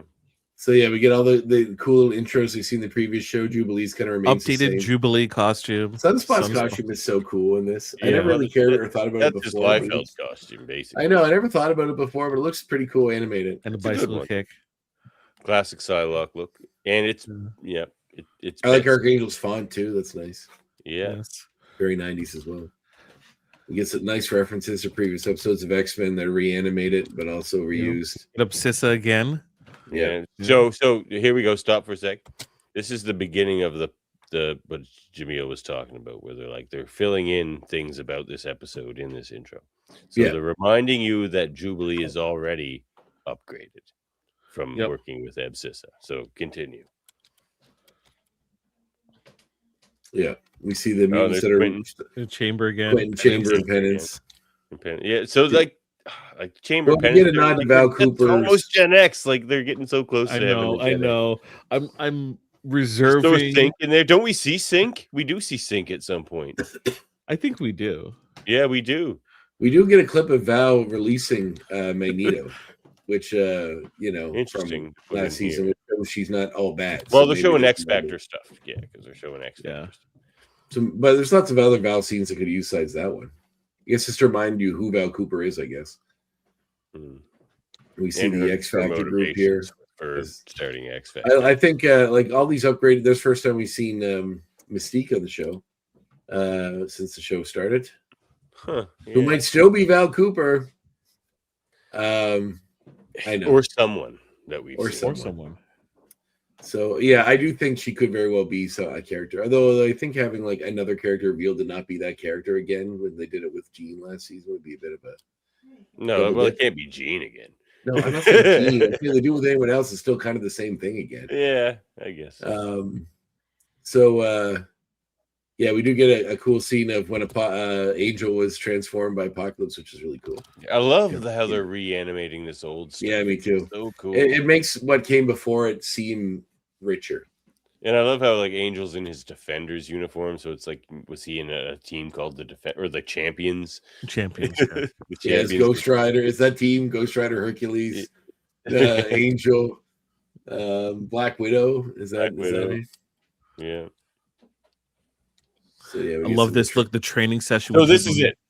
So this is the scene that really shows why Jubilee can do what we see her do. She was training with Psylocke, and go back, they blindfolded her because they're already training her to do the exact thing she does later. They're like, the way your power cable's smart. He's like, the way your power works, when you get in a fight, you should knock out the lights and just like light it up when you want, and that's what they're training her to do there, and it's amazing. That's such a good and getting trained to fight by Psylocke, it's all good stuff. Which has always been a frustrating part being a Jubilee fan, because they indicate things in the comic book like she's supposed to be like an Olympic level gymnast in terms of her agility, and she's been training at the feet of Wolverine and other fighters of the X-Men for how many years? Look at Cyclops' acrobatic abilities. He's always flipping and right. Yep. She's led multiple teams. The Ninja Turtles. Right? Oh, she's ready to play the Ninja Turtles too. She's already using the bow staff. We have the sword.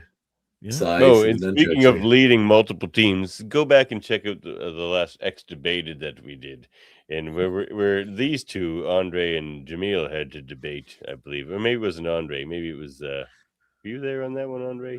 Might have been the one. Yeah. No, he wasn't. No, he was there. Yeah, so it was. He was the last X Debated I was there for. I won. Yeah, you were there. So it was the one before that. So the one before that, I was. Jaemeel had to debate whether Jubilee was ready to lead a proper X team, like not just a team of kids. And Jaemeel, of course, had to argue that she was ready. And I think in this episode, we really see that she is ready to lead the next team. Like she's even trying to lead Cable.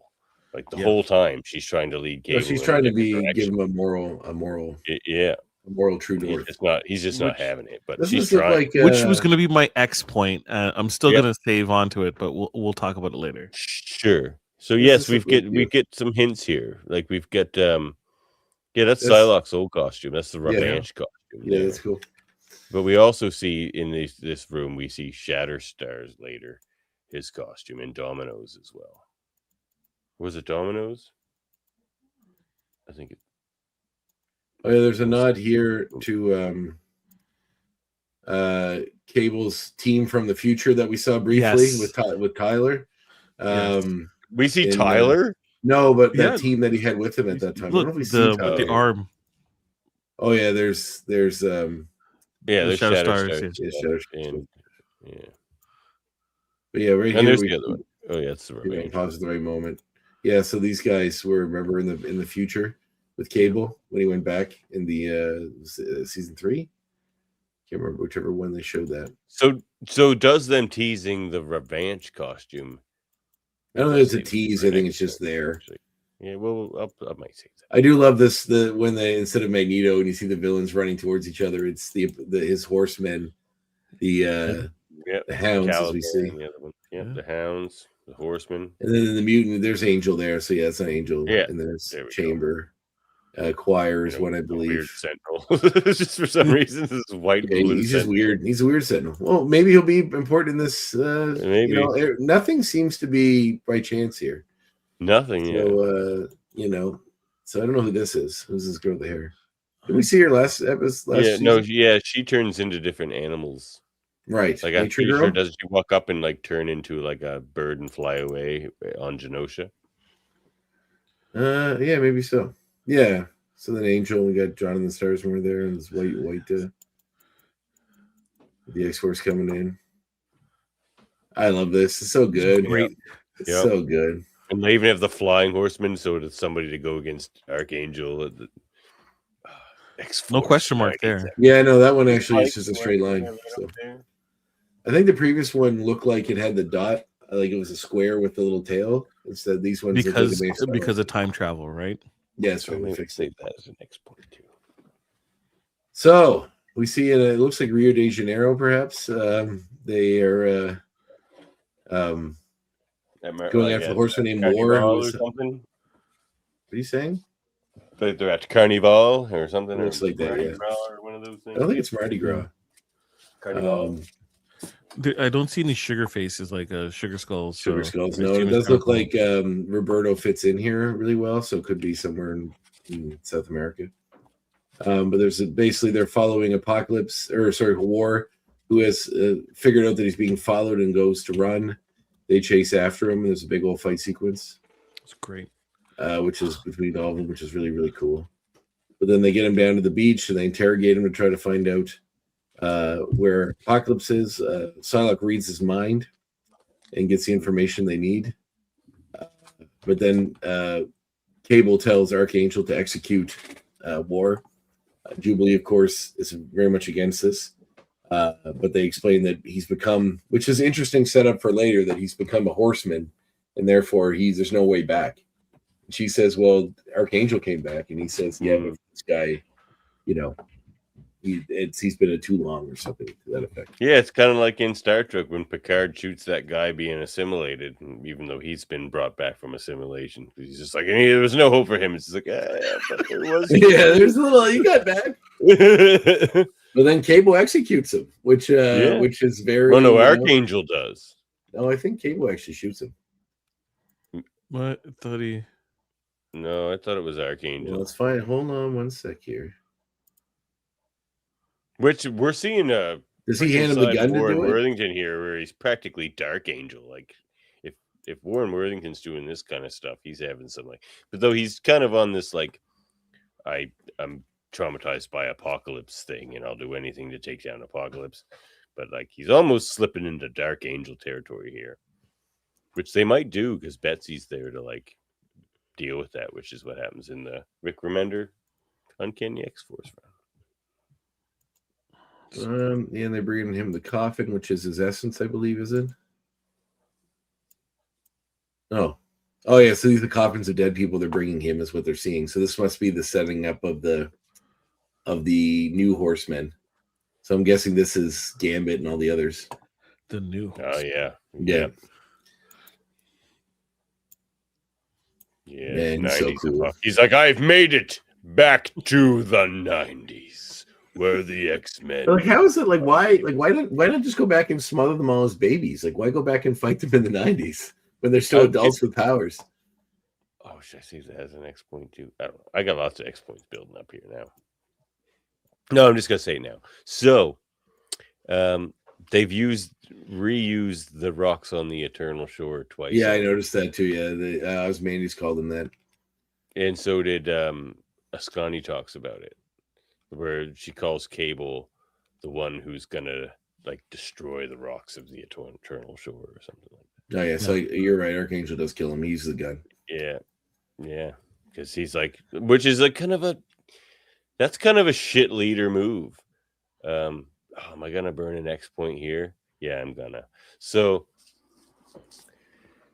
this is the episode where I realized that the details are insane. If you go back, you see it here. So you see the shadows on Jubilee's coat is to signify her feelings. If you watch I would say almost most of this episode, but at least this whole the 5 minutes around this whole thing, or 2 minutes or whatever it is, all of her emotions are being portrayed with shadows and different things. The details they focus around Jubilee in this is beautiful. Jaemeel, how do you feel about that?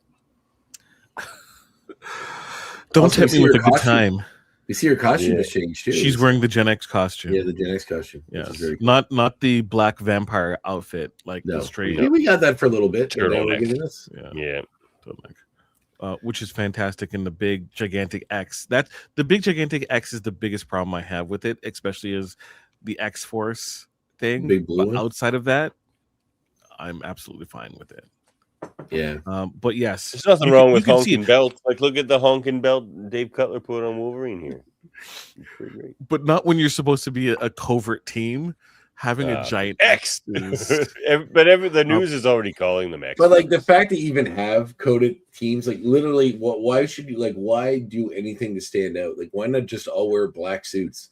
Like, why do you why like Uncanny X Force. Yeah. Carnival confirmed. Yes.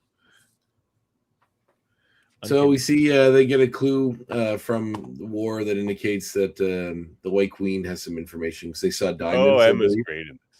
They see diamonds, I believe, in the view that Psylocke mentions, and then of course Jubilee mentions the diamond thing. So they go to a club where I love Jubilee's dress here. She looks amazing. Yes. Jaemeel, I'm just waiting. I'm just waiting for you. You waiting for me to just go off about this? No, what do you think is what do you think is about to happen here, Jaemeel? We'll wait for the climax here. Oh, interesting choice of words. Dan. I know, right? Whereas as Emma's walking in with a couple of fit young gentlemen.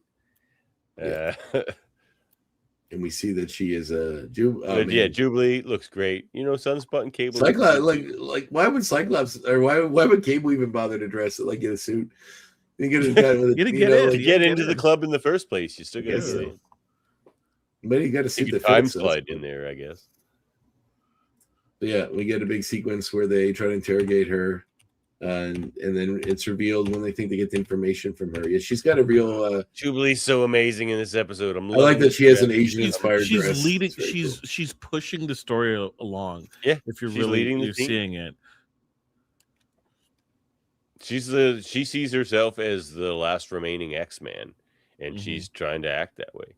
Yeah, and then wasn't there an episode of the original show where they were training her like the next step of leadership, and she had to make some tough decisions? It was like I remember in the last set they had an episode like that. Maybe it was in last season. There's something where she was like Taylor Christmas episode, right? No, it was that one. Anyway, we soon find out that Emma sold them out to X Factor because they paid her, and there's a big old sequence between X Force and X Factor. Like, do you have the address? She's like, yes. Jubilee gets captured. I like a cut and everything. And it was Jubilee's fairy tale. That's there you go. See, I do know my Jube stuff. Hanif's always helping us with our brain farts. So basically, she argues with their new motif in the way they're doing things. Jubilee says that Polaris is one of the original X-Men. How could she sell out other mutants like that? Yeah, which I love that they're building. Well, we've had that backstory before in the X-Men. You don't know how many. I still like that they're revisiting that. How many posts I saw of this episode of Lorna on the table, and was it the Dean from Community says, "I hope this doesn't awaken anything in me." I don't think it needs to awaken anything. It works already. I had a good. Is that Emmett, the gentleman you see? You see the step for cuckoos? We saw a bunch of them before. I'm going to get back to this because I'm just going to play for a second. So yeah. So there's Kid Omega. There's Sync. Girl. That's Sync right there with Quentin. Oh, that guy? No, the other one. No, that guy. That's Sync right Who's there. Who's this? That guy looks like what's his face? Eye-Boy. Does he have a lot of eyes on his face? It looks. He does actually. Yeah, he does. Yeah, that's Eye-Boy. I thought maybe he was Vindaloo for a minute from and there's from like X-Men Evolution. Whatever with the antlers. I thought he was Vindaloo, the guy who makes sticky goop. Sticky, was it sticky goop? Oh, I got that right here. Look at this. This is funny. I did not delete that sound effect. It's too good. I secrete sticky goop from my hands. Need some sticky goop? Need some sticky goop? This guy looks familiar too. Like, isn't he like the Kid Apocalypse? Evan? No, that can't be Evan. It looks kind of like him. That would be crazy if Apocalypse has if X Factor has Evan imprisoned, like a young Apocalypse. Nature Girl or the kid from Sweet Tooth, and then it looks like Sand over here is Sweet Tooth, yeah. Sand over here. Dusk or Dust. Yeah. So yeah. Oh, also there's a guy with the rock shoulders there. What's his name with the red? This girl looks there too. Rock Slide. Looks like him over there. So we've got like the Hellions here. We've got Gen X. There's Monet. I assume that's Monet. Which brings up a whole lot of questions. And the little girl from Marvels, which I was very excited to see. Remember the girl that's hiding in the basement in Marvels? Yeah. Which is very cool. Cable is getting accused by Roberto of leaving Jubilee behind. He says he'll get her back. We see, of course, Polaris does have a change. He has faith in her abilities. Yeah. Well, Polaris does have a change of heart and allow Jubilee to escape, and giving her a brief window to get everybody out.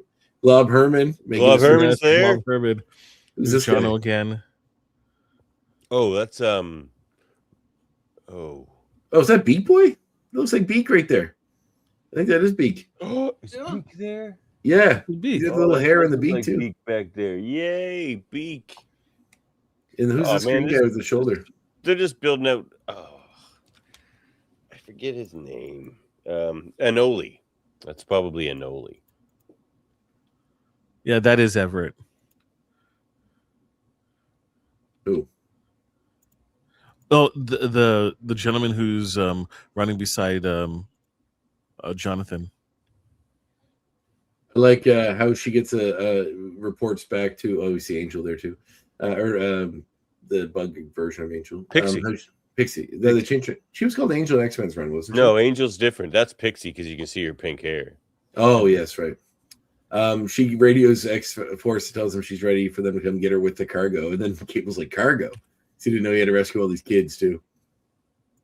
But then, and we get a great World Minds here. They want to do it for 10 more seasons. I hope the animation doesn't suffer. Well, if like Disney keeps firing all their animators, that's not good. That's not a good sign. It's going to be a tough road. How do they keep doing this? How do they fire all the animators, but this looks so amazing? Well, their contract. This would have been before that. They just wanted to put them all on contract worker rather than salary. They don't want to have an in-house group specifically. They want contract. Yeah. This was done before that. Oh yeah, well maybe. Yeah. And also, but about season 3 won't the 10 season thing. The problem with the 10 season thing, just briefly, there's no problem with that, Jaemeel. There's no problem. There is a problem. Seasons. They're not going to do 10 seasons. They'll probably get to Jaemeel, 4 seasons. Why are you ruining this for me? What are you trying to do? I'm just telling you. They're going to change the name of the show. They're going to change the name. You think they're going to do an X Factor or something show? Or no. Well, it'd be cool if they did. If they did spin-off shows, if they keep the name of the show, that means they have to pay more because it's a continuation of the same show with streaming rules, right? So they'll go to season 4 or so, and then they'll change the name. So it could be called the Uncanny X-Men instead of X-Men 97. Like right? even though X-Men 98, they could just keep adding years to it. Yes. So it's separate. Actually, that's kind of a good point. Big Jubilee sequence fight where scene is epic. Jubilee has an amazing fight scene. I'm going to save a point about this for my my expo. It's so good. It's like the best thing ever. We see obviously Valve's upset about what happened. Jaemeel, I'm waiting for you to go off on X points. All right. Val looking kind of especially sinister and evil. But now X-Force is known to the world. Yeah. Because of their interaction with X Factor and Val, it's now known. Did Cable send like a media kit to Val? Yeah, with his name, with the name of the team. Maybe Jubilee let it slide when she was in custody. Yeah, he sent the media package. It's got her logo and everything. It's got a brand guideline to know where you can use it. Yeah. He says the world knows who they are, but they're still going to do what they can to help people. Obviously, that's what they're about. X-Force. So good. And then she says, that the kids might not be ready. And then he says that soldiers, becoming a soldier as a kid. He's familiar Interesting with that. question, Sanju Fly. And does Polaris know she is Magneto's daughter? I mean, in the comics, she does eventually. So Which is like, we'll see at what point. wouldn't you automatically just assume it's like, hey, I have magnetism powers? I mean, you'd think, but like, I mean, he doesn't have green hair, but yeah, maybe that's on the mother's side. Yeah. So they don't know if the Ms. Dane, maybe Ms. Dane had green hair. They don't know if the kids are ready for the future that awaits them with Apocalypse. And he says these kids can be stronger than you know, and he thinks about back when he had to send his own parents away, using his powers, and they tell him they're proud of him. Did they show Gambit's casket in episode 2? Maybe. Yes, they did. That was the I assume that's the casket that War brings to Apocalypse. Yeah, it could have been one of the other people, but I assume it's Gambit. So he has we see the full goodbye he says to his family before he sends them to the future. Oh, Jaemeel, we've been talking about this. Do you have any speculations on who the other 3 horsemen will be? Ooh, oh. I'm pretty certain Banshee's one of them. We would have thought about it. We're getting so close to having a full Gen X team of some form or fashion existing. That's just so tempting to have. Oh my gosh, Banshee. I really like this moment before we let this slide that like where Cable reflects on how strong he had to be as a kid to accept the role he had and sending his parents back, and you get this downloading the memories. That's the look. Downloading the memories. All right. Yeah, it's so good. Such a good show.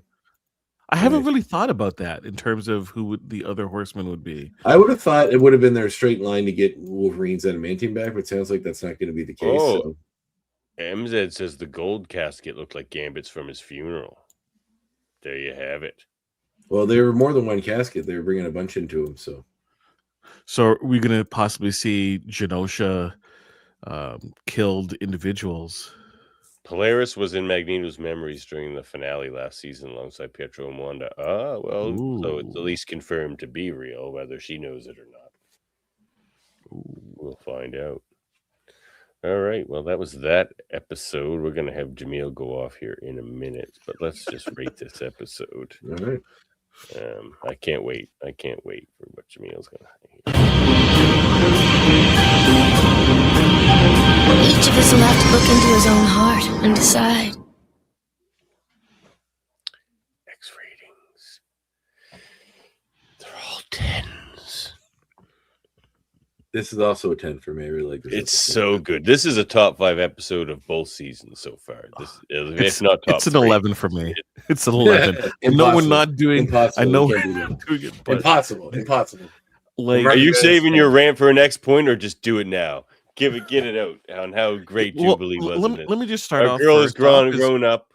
Like the amount of crow I've had to eat throughout the years being an X-Men reader and being a Jubilee fan, right? I wouldn't say you eat crow. You have to you eat were right. crows if you said something that was wrong, and everyone like you say something about this character being great, and then every time they show this character, she's in peril or like she's a non-factor. That's the crow I had to eat, right? wow. Because it was never being showed on screen how awesome this person is in the books. And then finally, after so long, even though last season, yes, she had her moments to shine, this one was not especially like the Mojo episode. Yeah, this was like from the get-go, this is the level at which she's at, which is she can hold her own, right? And not only just be a badass in terms of technical fighting skills, but also stand up to Cable, who is very fearsome, and tell him, no, you're wrong, right? And it's just fantastic to see that character shine through. This is Jubilee, folks. Mhm. This is it. Right. And I'm she's such glad a stone cold badass in that, like at the start of that fight scene, just staring down. I counted them. There's 14 of them there in that initial scene surrounding her. There's Daredevil 14 guys. She's just like- Daredevil fight scene. Daredevil Yeah. fight scene. She got her own. Right. So Hers might have been better though. I watched It's this and I couldn't help but be emotional about it. Yeah. Yeah. Agreed. It's great. It's a really good episode. Yeah. So good. I'm glad you put it that way. So we got what, 2 10s and an 11 on this one. You can't put 11. Put it as a You 10. can't put I 11. gave It's an a 10. 11 last season at least. Yeah, well, I wouldn't. It shouldn't. You shouldn't have. I know it's a 10. Gambit, Madeline. Madeline Pryor. No, Maybe. you I can't don't use think Moira. she'll be a horseman. Leech. No, Leech. Interesting theory. Moira, Rogue, Banshee. Well, interesting theories. Not more. More opens a whole bunch of Sinister, Mystique, Sunfire, and Gambit are my picks. Worldmind says. Ooh. Sinister as a horseman. Well, that's definitely not happening. But that would be quite the power. I'd say they probably would be like if we're having a whole arc with Colossus and his dead sister, maybe Magic, Banshee. Gambit, yeah, I could see Magic. Yeah, maybe to make it interesting. My brain stopped working. Jean Grey's clone. I don't know why, but no, it's not Madeline Pryor. They're not going to use Madeline Pryor. You don't know. You MZ can't has that say same they're theory. not. You don't know that. No, they won't. For some reason, I have this weird. Like Jeez. they'll use her for something else, not as a horseman. She'll come back and do like it. Just it's just kind of a waste of that character. Yeah, you know I for think sure. why. I think it could be a catalyst. But You I know feel like for it's certain, gonna get. Devin. First, I don't know they're not why. doing that. It's No just the way in look hell where they they'll do show that. Callisto's face when she's dead and she's just staring off into space. For some reason, that image, I don't know. It's supposed to sit with you because you're supposed to see that the real consequences. Yeah, now. but I feel like she's going to be a horseman. I don't know why. I don't think. Where is so. Mystique, by the way? Well, she could be anyone. Could be. That's the thing. Make Wolverine a horseman. Well, we know where he's at. He's not dead. He's been a horseman in the comics, but I don't think it really fits this story. But if Apocalypse gives him his adamantium claws, that would probably be the best theory if there wasn't that episode called Weapon X Lies and CDs. Well, that could be the way that he's separated from the team, though. Yeah, It looks like in some clips It looks like in some clips they've shown that he does have his metal claws not before the big fight at the end. So, so whether that is see. I don't know. I think good shot for Madeline to haunt Cyclops. Look, it would be very emotional. I won't be upset if it's Madeline, but I just don't think it will be. They've used her for like Andre already said, for the big like switcheroo and some other things. So using her for another like gotcha, I don't know. I don't think. Maybe, but that's a crazy powerful horseman. Yeah. Who else died in Genosha? That was who was Banshee carrying? He was carrying Marrow, was it? So Marrow could be one. Marrow. Nobody cares. Didn't like her. She wasn't. For a time, she was very popular. Not in the show. So I'm just meaning about you have to not think the about show, the level of this show and what this show is doing. Well, okay, Leech has had his moments. Oh, we actually like. Oh, but poor little like this kid, and he's this crazy. That would be crazy. No, I think it'll be someone established or something. No, Apocalypse using a child soldier. I also had a. What is he? Who does he think he is? Xavier? Another theory I had was maybe Shaw. Ooh. Oh, right, he was dead too. Whoever says Spike. That's funny. Spike from Evolution. Yeah. We'll just have Spike show up. Could they do a scene where they have Spike dancing in the club and they just use the animation from Evolution, just dancing like they use in Evolution, X-Men Evolution. No, I think Hanif's on the path here. It's Gambit, Banshee, Magic, and we'll see who the fourth one is. I agree. Fourth person up could be Wolverine. Definitely those three. Could be. Wolverine would be quite a swing and a surprise. He would have to get his hands on him somewhere, of course, but like it would be a good explanation on how he gets his adamantium back. Yeah, could be. But yeah, Gambit, Banshee, Magic, those three would be awesome, and I think that's pretty likely. Beautiful. So wide open outside of Gambit. True. All right, should we X points again, fellas? Yeah, sure. X points.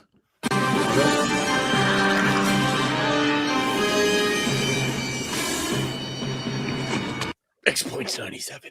We're gonna do 97 points. So it seems like a lot of points. Okay. I think go first, so I forget mine. Okay, go ahead. The song that Jubilee beats everyone up to, she puts on her headphones. Great song. Did anybody recognize that song or that band? Yeah. What band? What song, Devin?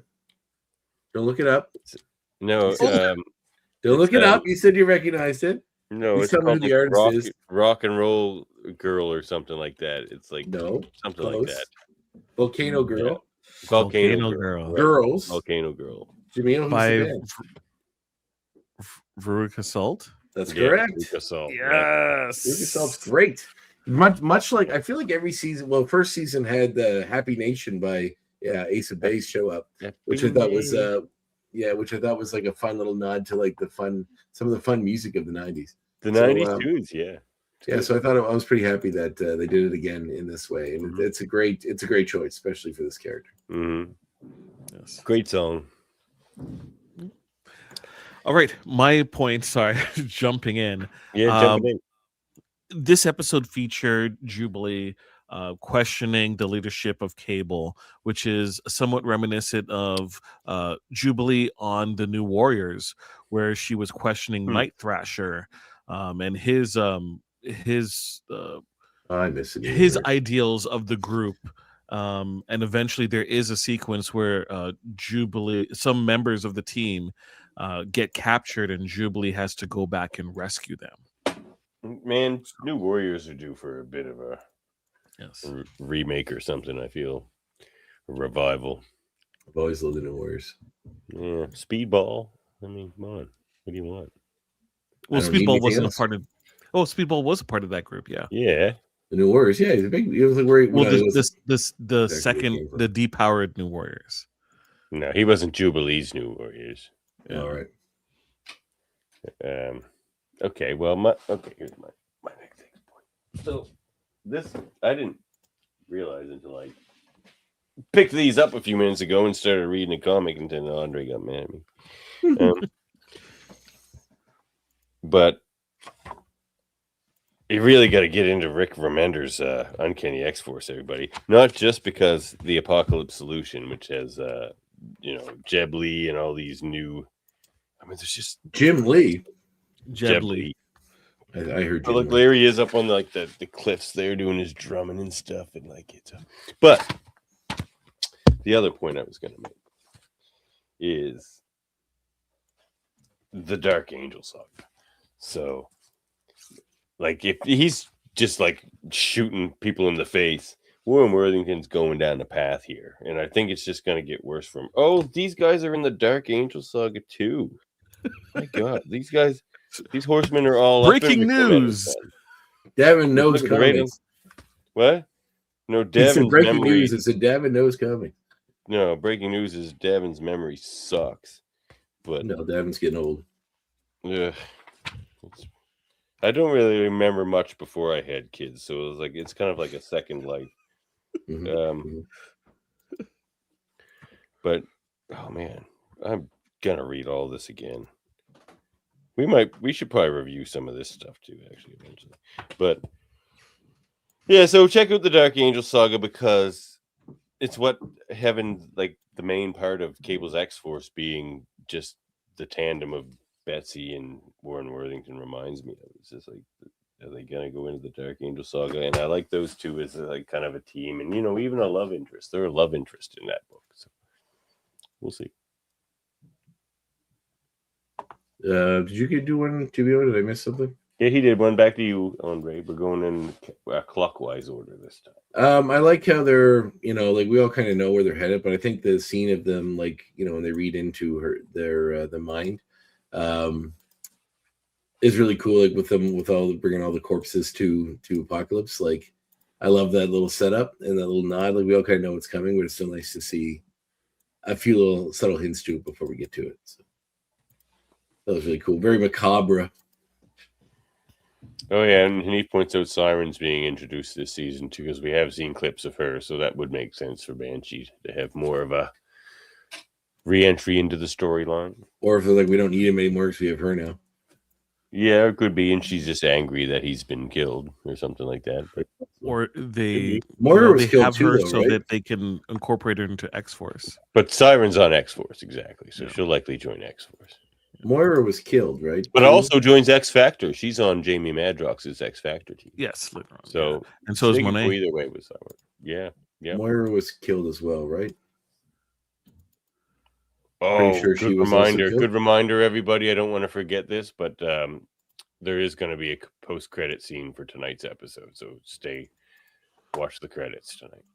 Okay, can someone answer my question? Moira was killed in the last season of the show, right? She was one of the Genosha. We didn't see it, but we can assume because I thought she was. But she cannot be a horseman, especially. No, I know. I'm not saying she is. I'm just saying. I just I'm saying she opened is. so much a can of worms that you just want to. Oh, I'm not saying she is. That's season 2. Yeah. I'm not saying she is. I just wanted to establish that I think she was dead. You want to know where all the bodies are, Andre? I understand. I do. I need to know. Yes. I'm the cadaver, Andre Cadaver Man, making sure all the cadavers are accounted for. Unfortunately, Bastion knew a man who owned a pig farm. Oh no! So you're not going to find those. X-Point, Psylocke, wonderfully not just used, but also the way that she was presented. I loved her in this episode. Even when the use of her powers and the little butterflies as well, a motif constantly used. One of the worries a lot of the times when you have a lot of psychics or telekinetics in a show is how they're going to differentiate how they present the powers, and they did a great job of making sure that if you saw any of those pink butterflies, purple butterflies, you would know it's Psylocke's being involved. Right, clear separation between the characters. Great job, great use.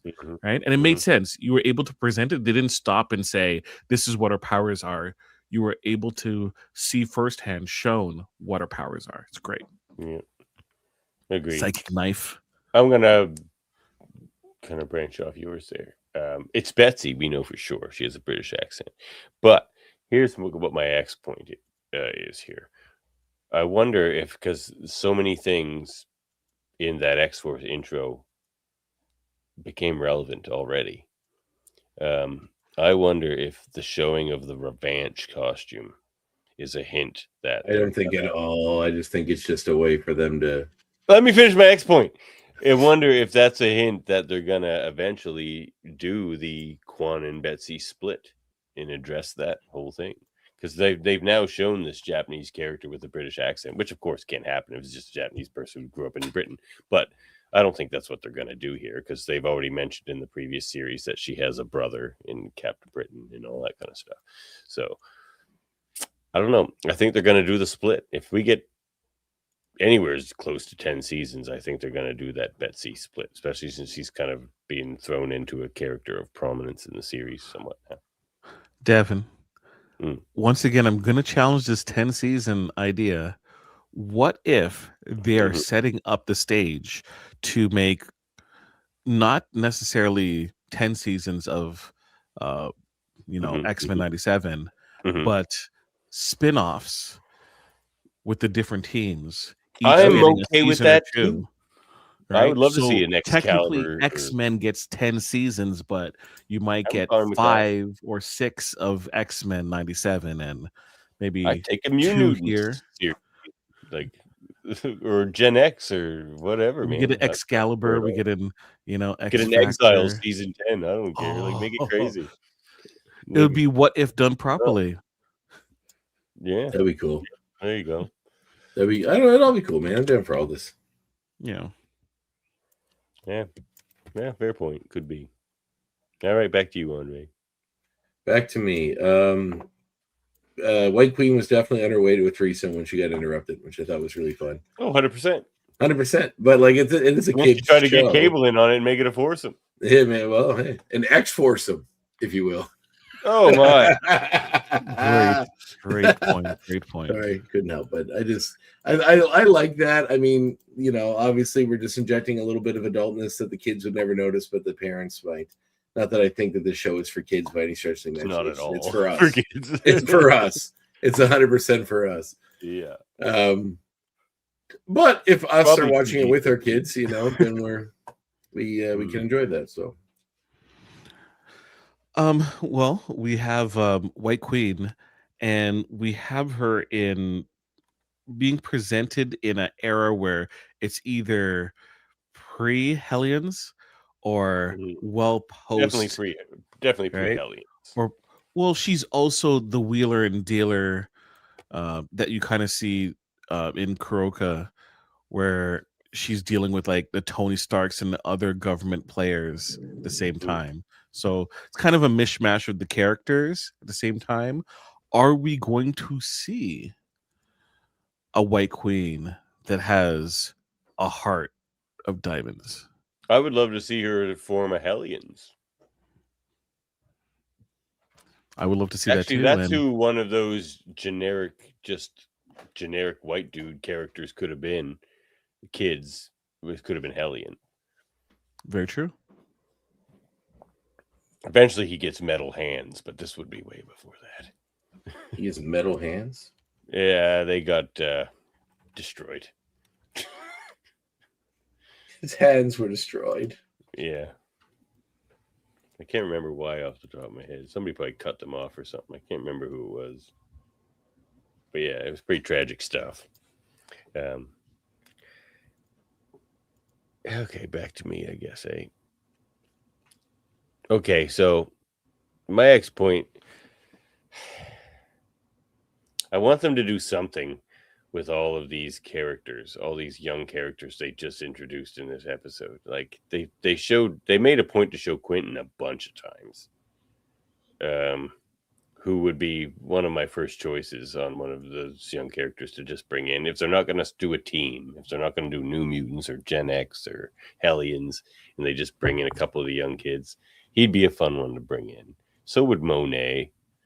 I mean, you could bring in Beak and stuff, and like Glove Herman, but they like less so. Like, I would like to see like Monet, because they've shown penance as well. Like, do the Monet penance thing.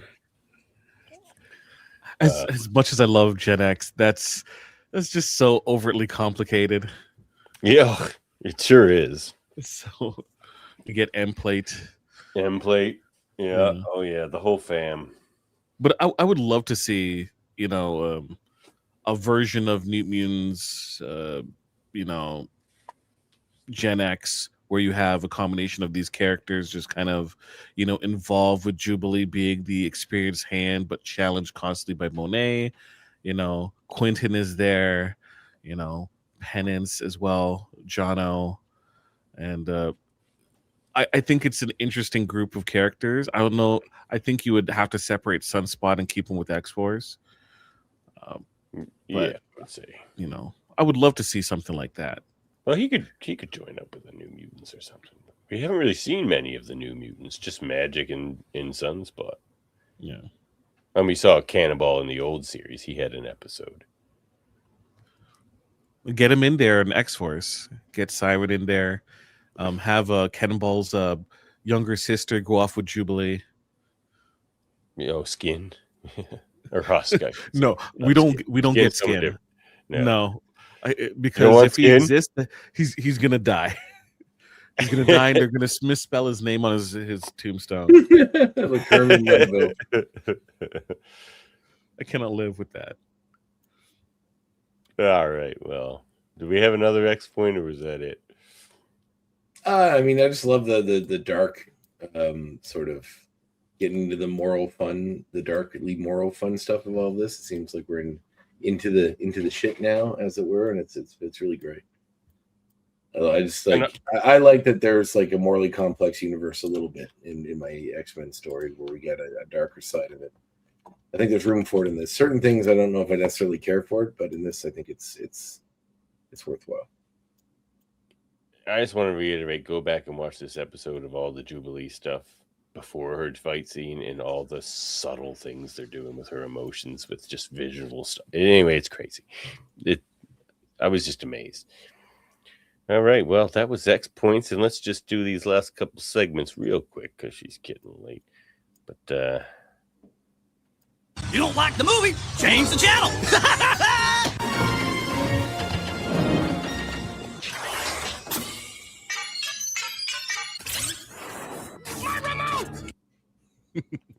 Where's your remote take? Last night I finally had time to watch a movie, which has been a while, and I watched the Coen Brothers classic, The Man Who Wasn't There, starring from 2001, starring Billy Bob Thornton. Man, Coen Brothers. Of all the movies I've seen, I haven't seen The Lady Killers, which I know most people don't like. But of all the ones I've seen The Lady Killers, and I liked that movie. That's like one of the rare ones in their canon that most people always harp on. That movie is so David coded, though. Oh, really? It's like good old boys in the 1950s. I just get a vibe that Davin would love it. So really, yeah. But as someone who tinkers with existential ennui, that movie is full of it, and kind of wondering about your place and what does it matter, and sort of feeling emotionally disconnected from the world around you, and kind of wrapping it up into sort of a Raymond Chandler-esque kind of noir style kind of crime thing. It's really good. It's a really, really good movie. I really enjoyed it, and I highly recommend you catch it. Oh, man. I recommend everyone check out X-Men 97 in about 3 hours from now. I'm not watching it in 3 hours from now. I'm going to watch it tomorrow when I'm not going to watch the show again. I think I'm done. All right, well. But still a good suggestion. Yeah. Yeah, it's a great show. I don't think I'm going to be able to watch it right away either because I go to a thing tomorrow in the morning. But I have to spend some time with my wife. No, you won't do that. Hey, check this out. You're married now. You have to start ignoring your wife. Yeah, that's the point. Yeah, let me tell her that. I'm just like, Davin said. I can ignore you now. Look, my friend he said I put in my time. Divorced says this is how you should do marriage. He definitely knows how to do it. He's definitely an expert. But as your other friend who is still married, Jaemeel. Yeah, you should do that. It's important. You guys and your true love make me sick. Anyway. What if I believe in true love? Speaking of Breaking Bad. Don't tell your wife that. No, I don't know. All the shit he says that I'm like, does Jen listen to this show? But anyway. No, she doesn't. For sure she doesn't. But for sure she doesn't because you're still married. Yeah, no, I don't ever say anything bad. I love my wife. She's wonderful. But I don't know if I necessarily believe that there's one person that planned it for everybody. No, I don't think that's what I think true love equates to. Yeah, I suppose. Moira died. If she joins Apocalypse, it would be psychological torture for Xavier. Leech would torture Magneto, and Leech would torture. Oh yeah, if you're going for these direct kind of emotional beats with characters, yeah. Maddie torture Cyclops and Cable. I just don't want the Moira thing to. No, it's just a bucket of. This is just a bucket of worms you don't want to get into. No, I don't think it should be her. I wasn't saying that because I thought she would be a horseman. I was just saying it because I just wanted to establish that she's in fact dead. Yeah. See?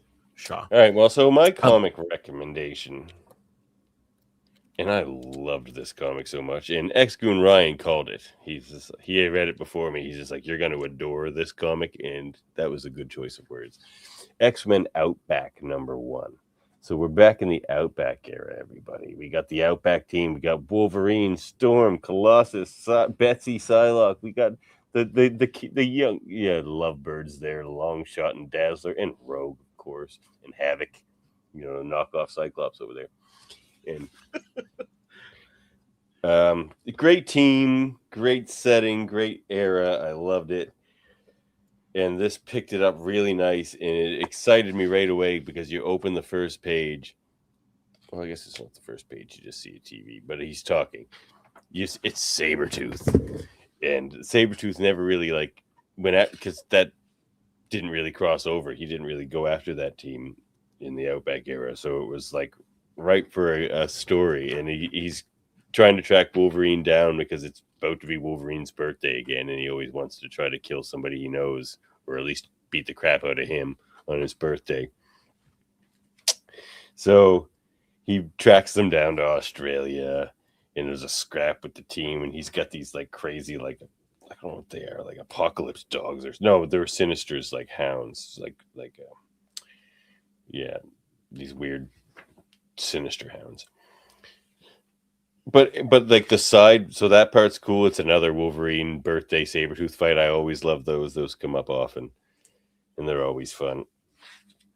But the other plot in this story that's really good is it's Storm wondering if she should still be a leader of the X-Men because it kind of just went bad for her. This is right after the fall of the mutants, and it's just like, so she's questioning her leadership, and she's trying to get Wolverine to lead the Outback team, and he's just like, nah, I'm not. That's not what I'm good at. He's like, you don't want me for that. And he's just like, and he's trying to convince her that she's more than a mutant, more than a leader of the X-Men, that she's like this goddess. He's trying to convince her that she's this. He's like, you're this goddess, and that's what we need. We need this like goddess to lead us, who's like a figurehead, and something we can all look up to, and like. And then, No pressure story. Yeah, well, and at the end of the book, she's just like, yeah, you want the goddess? Like, it is the goddess you shall have. Like, it's an awesome story. I love it. Go read it, even though I just spoiled the last page. It's the journey, not always the destination. It's the journey in this one, I think. Yeah, Steve Orlando, the writer, Steven Segovia, the art. The art's great in it.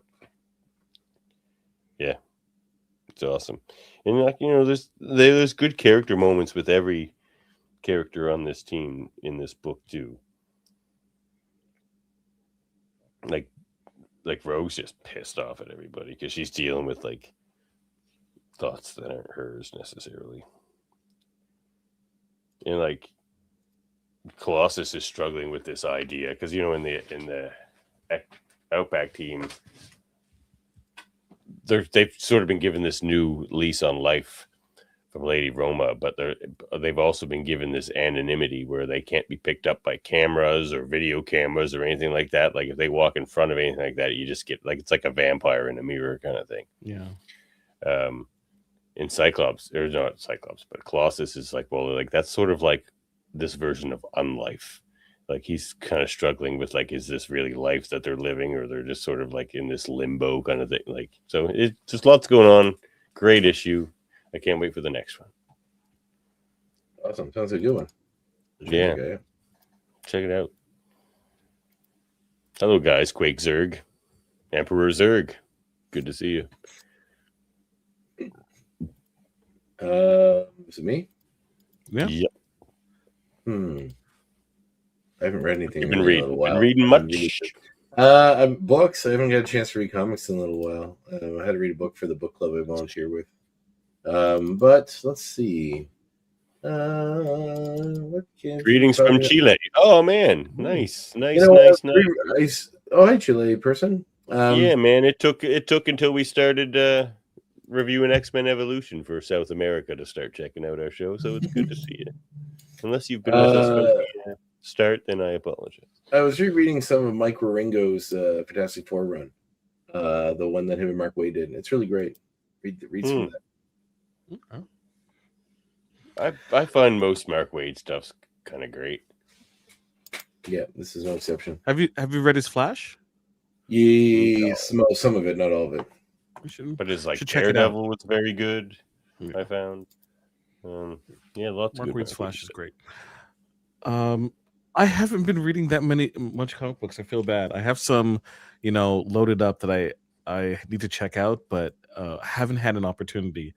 I am doing two things. One is I was kind of alluding to this earlier, and speaking of Breaking Bad, I've been watching Pluribus. Oh, I gotta watch Pluribus. That. Yeah, watching that. So one episode to go before I finish the first season. A very interesting show. Yeah, I've heard really good things. Yes. And secondly, been reading through the Dungeon Crawler Carl series. Oh, those are great books. I've read the first three. Yes. I gotta pick up the four. I'm a little bit further along. I'm in the Butcher's Masquerade, and it is very interesting in terms of how this book is able to balance humor and some really heart-wrenching moments. Yeah, they do a really good job with it. Yes, you really fall in love with this gruff of a man and his wonderful, egotistical cat. Don't forget A about Gruffalo. Mongo. What's a Gruffalo? A Gruffalo. Why didn't you know? Sorry, I've been reading that. Don't forget about Mongo. Yes, Mongo. God damn it, Donut. God damn it, Episode 2 was the most sick episode for me. Yeah, it was a freaking roller coaster. Just wow, that special intro in Psylocke. Yeah, Psylocke was so good in it. I love the voice actress. She's playing an awesome Betsy. Yeah. Oh, I forgot to mention it was early. I mentioned it earlier, but Marvel Rivals, the Marvel Battle Arena game, has a new update that's focused around. Lenore Zan does Apocalypse. the rogue voice in that show. Yes, or in that game. But Jubilee is being added to the roster. She's a strategist, which I think she's a healer in this. Is she going to be voiced by Holly Chow? Unfortunately, no. No, She isn't. Nor Allison Court is not doing the voice. It's a new person. Would have been a good way to get Allison back in there. Get her some money, some change. She is doing a lot. She's doing a lot of convention runs. The person is Courtly Lynn, is the new voice of Jubilee, to which I've already reached out to her and asked her convention schedule. So I found out about the new character, like added to Marvel Rivals. Found out who the voice actor is and already tried to contact her. So we'll see how that goes. The Jubilee wall continues. But yes, I of course I will always once I start talking to her, refer to talking to the X Goons at X-Rated. Should always check that out. So I'm very excited about that. I don't even play this game. I'm thinking about starting playing it just so I could play as Jubilee. So fun way to man. To get She'd me be involved. cool one day at the Cosmic Invasion too. Yeah, we've seen what she can do. Right? They should add an entire roster of people. I'll play it again and again. Yeah. Well, get some Dazzler. I haven't seen Dazzler in a bit. Imagine Longshot in that game. You'd never miss. Oh, I never miss. He would say. Yes. Is he a pirate? It's probably what he would say. Oh, I never miss. That was an Australian pirate. That was a reference to the original Daredevil movie. Yeah. Oh yeah, Colin Farrell. Remember that? Yeah. Give me a fucking costume. Bullseye. Not the best. Not the worst. It's still but not fun. the It's best. still fun. That 90s era. It's so quotable because it was so ridiculous. Yeah. But yeah, well, fellas, what do you think? Should we get out of here? It's getting late. The episode's on soon. I got a wife to apologize to. All right. All right. Get on it. Good man. I believe in the X-Men. I do too. I do too. So, you know what? Catch you next time, everybody.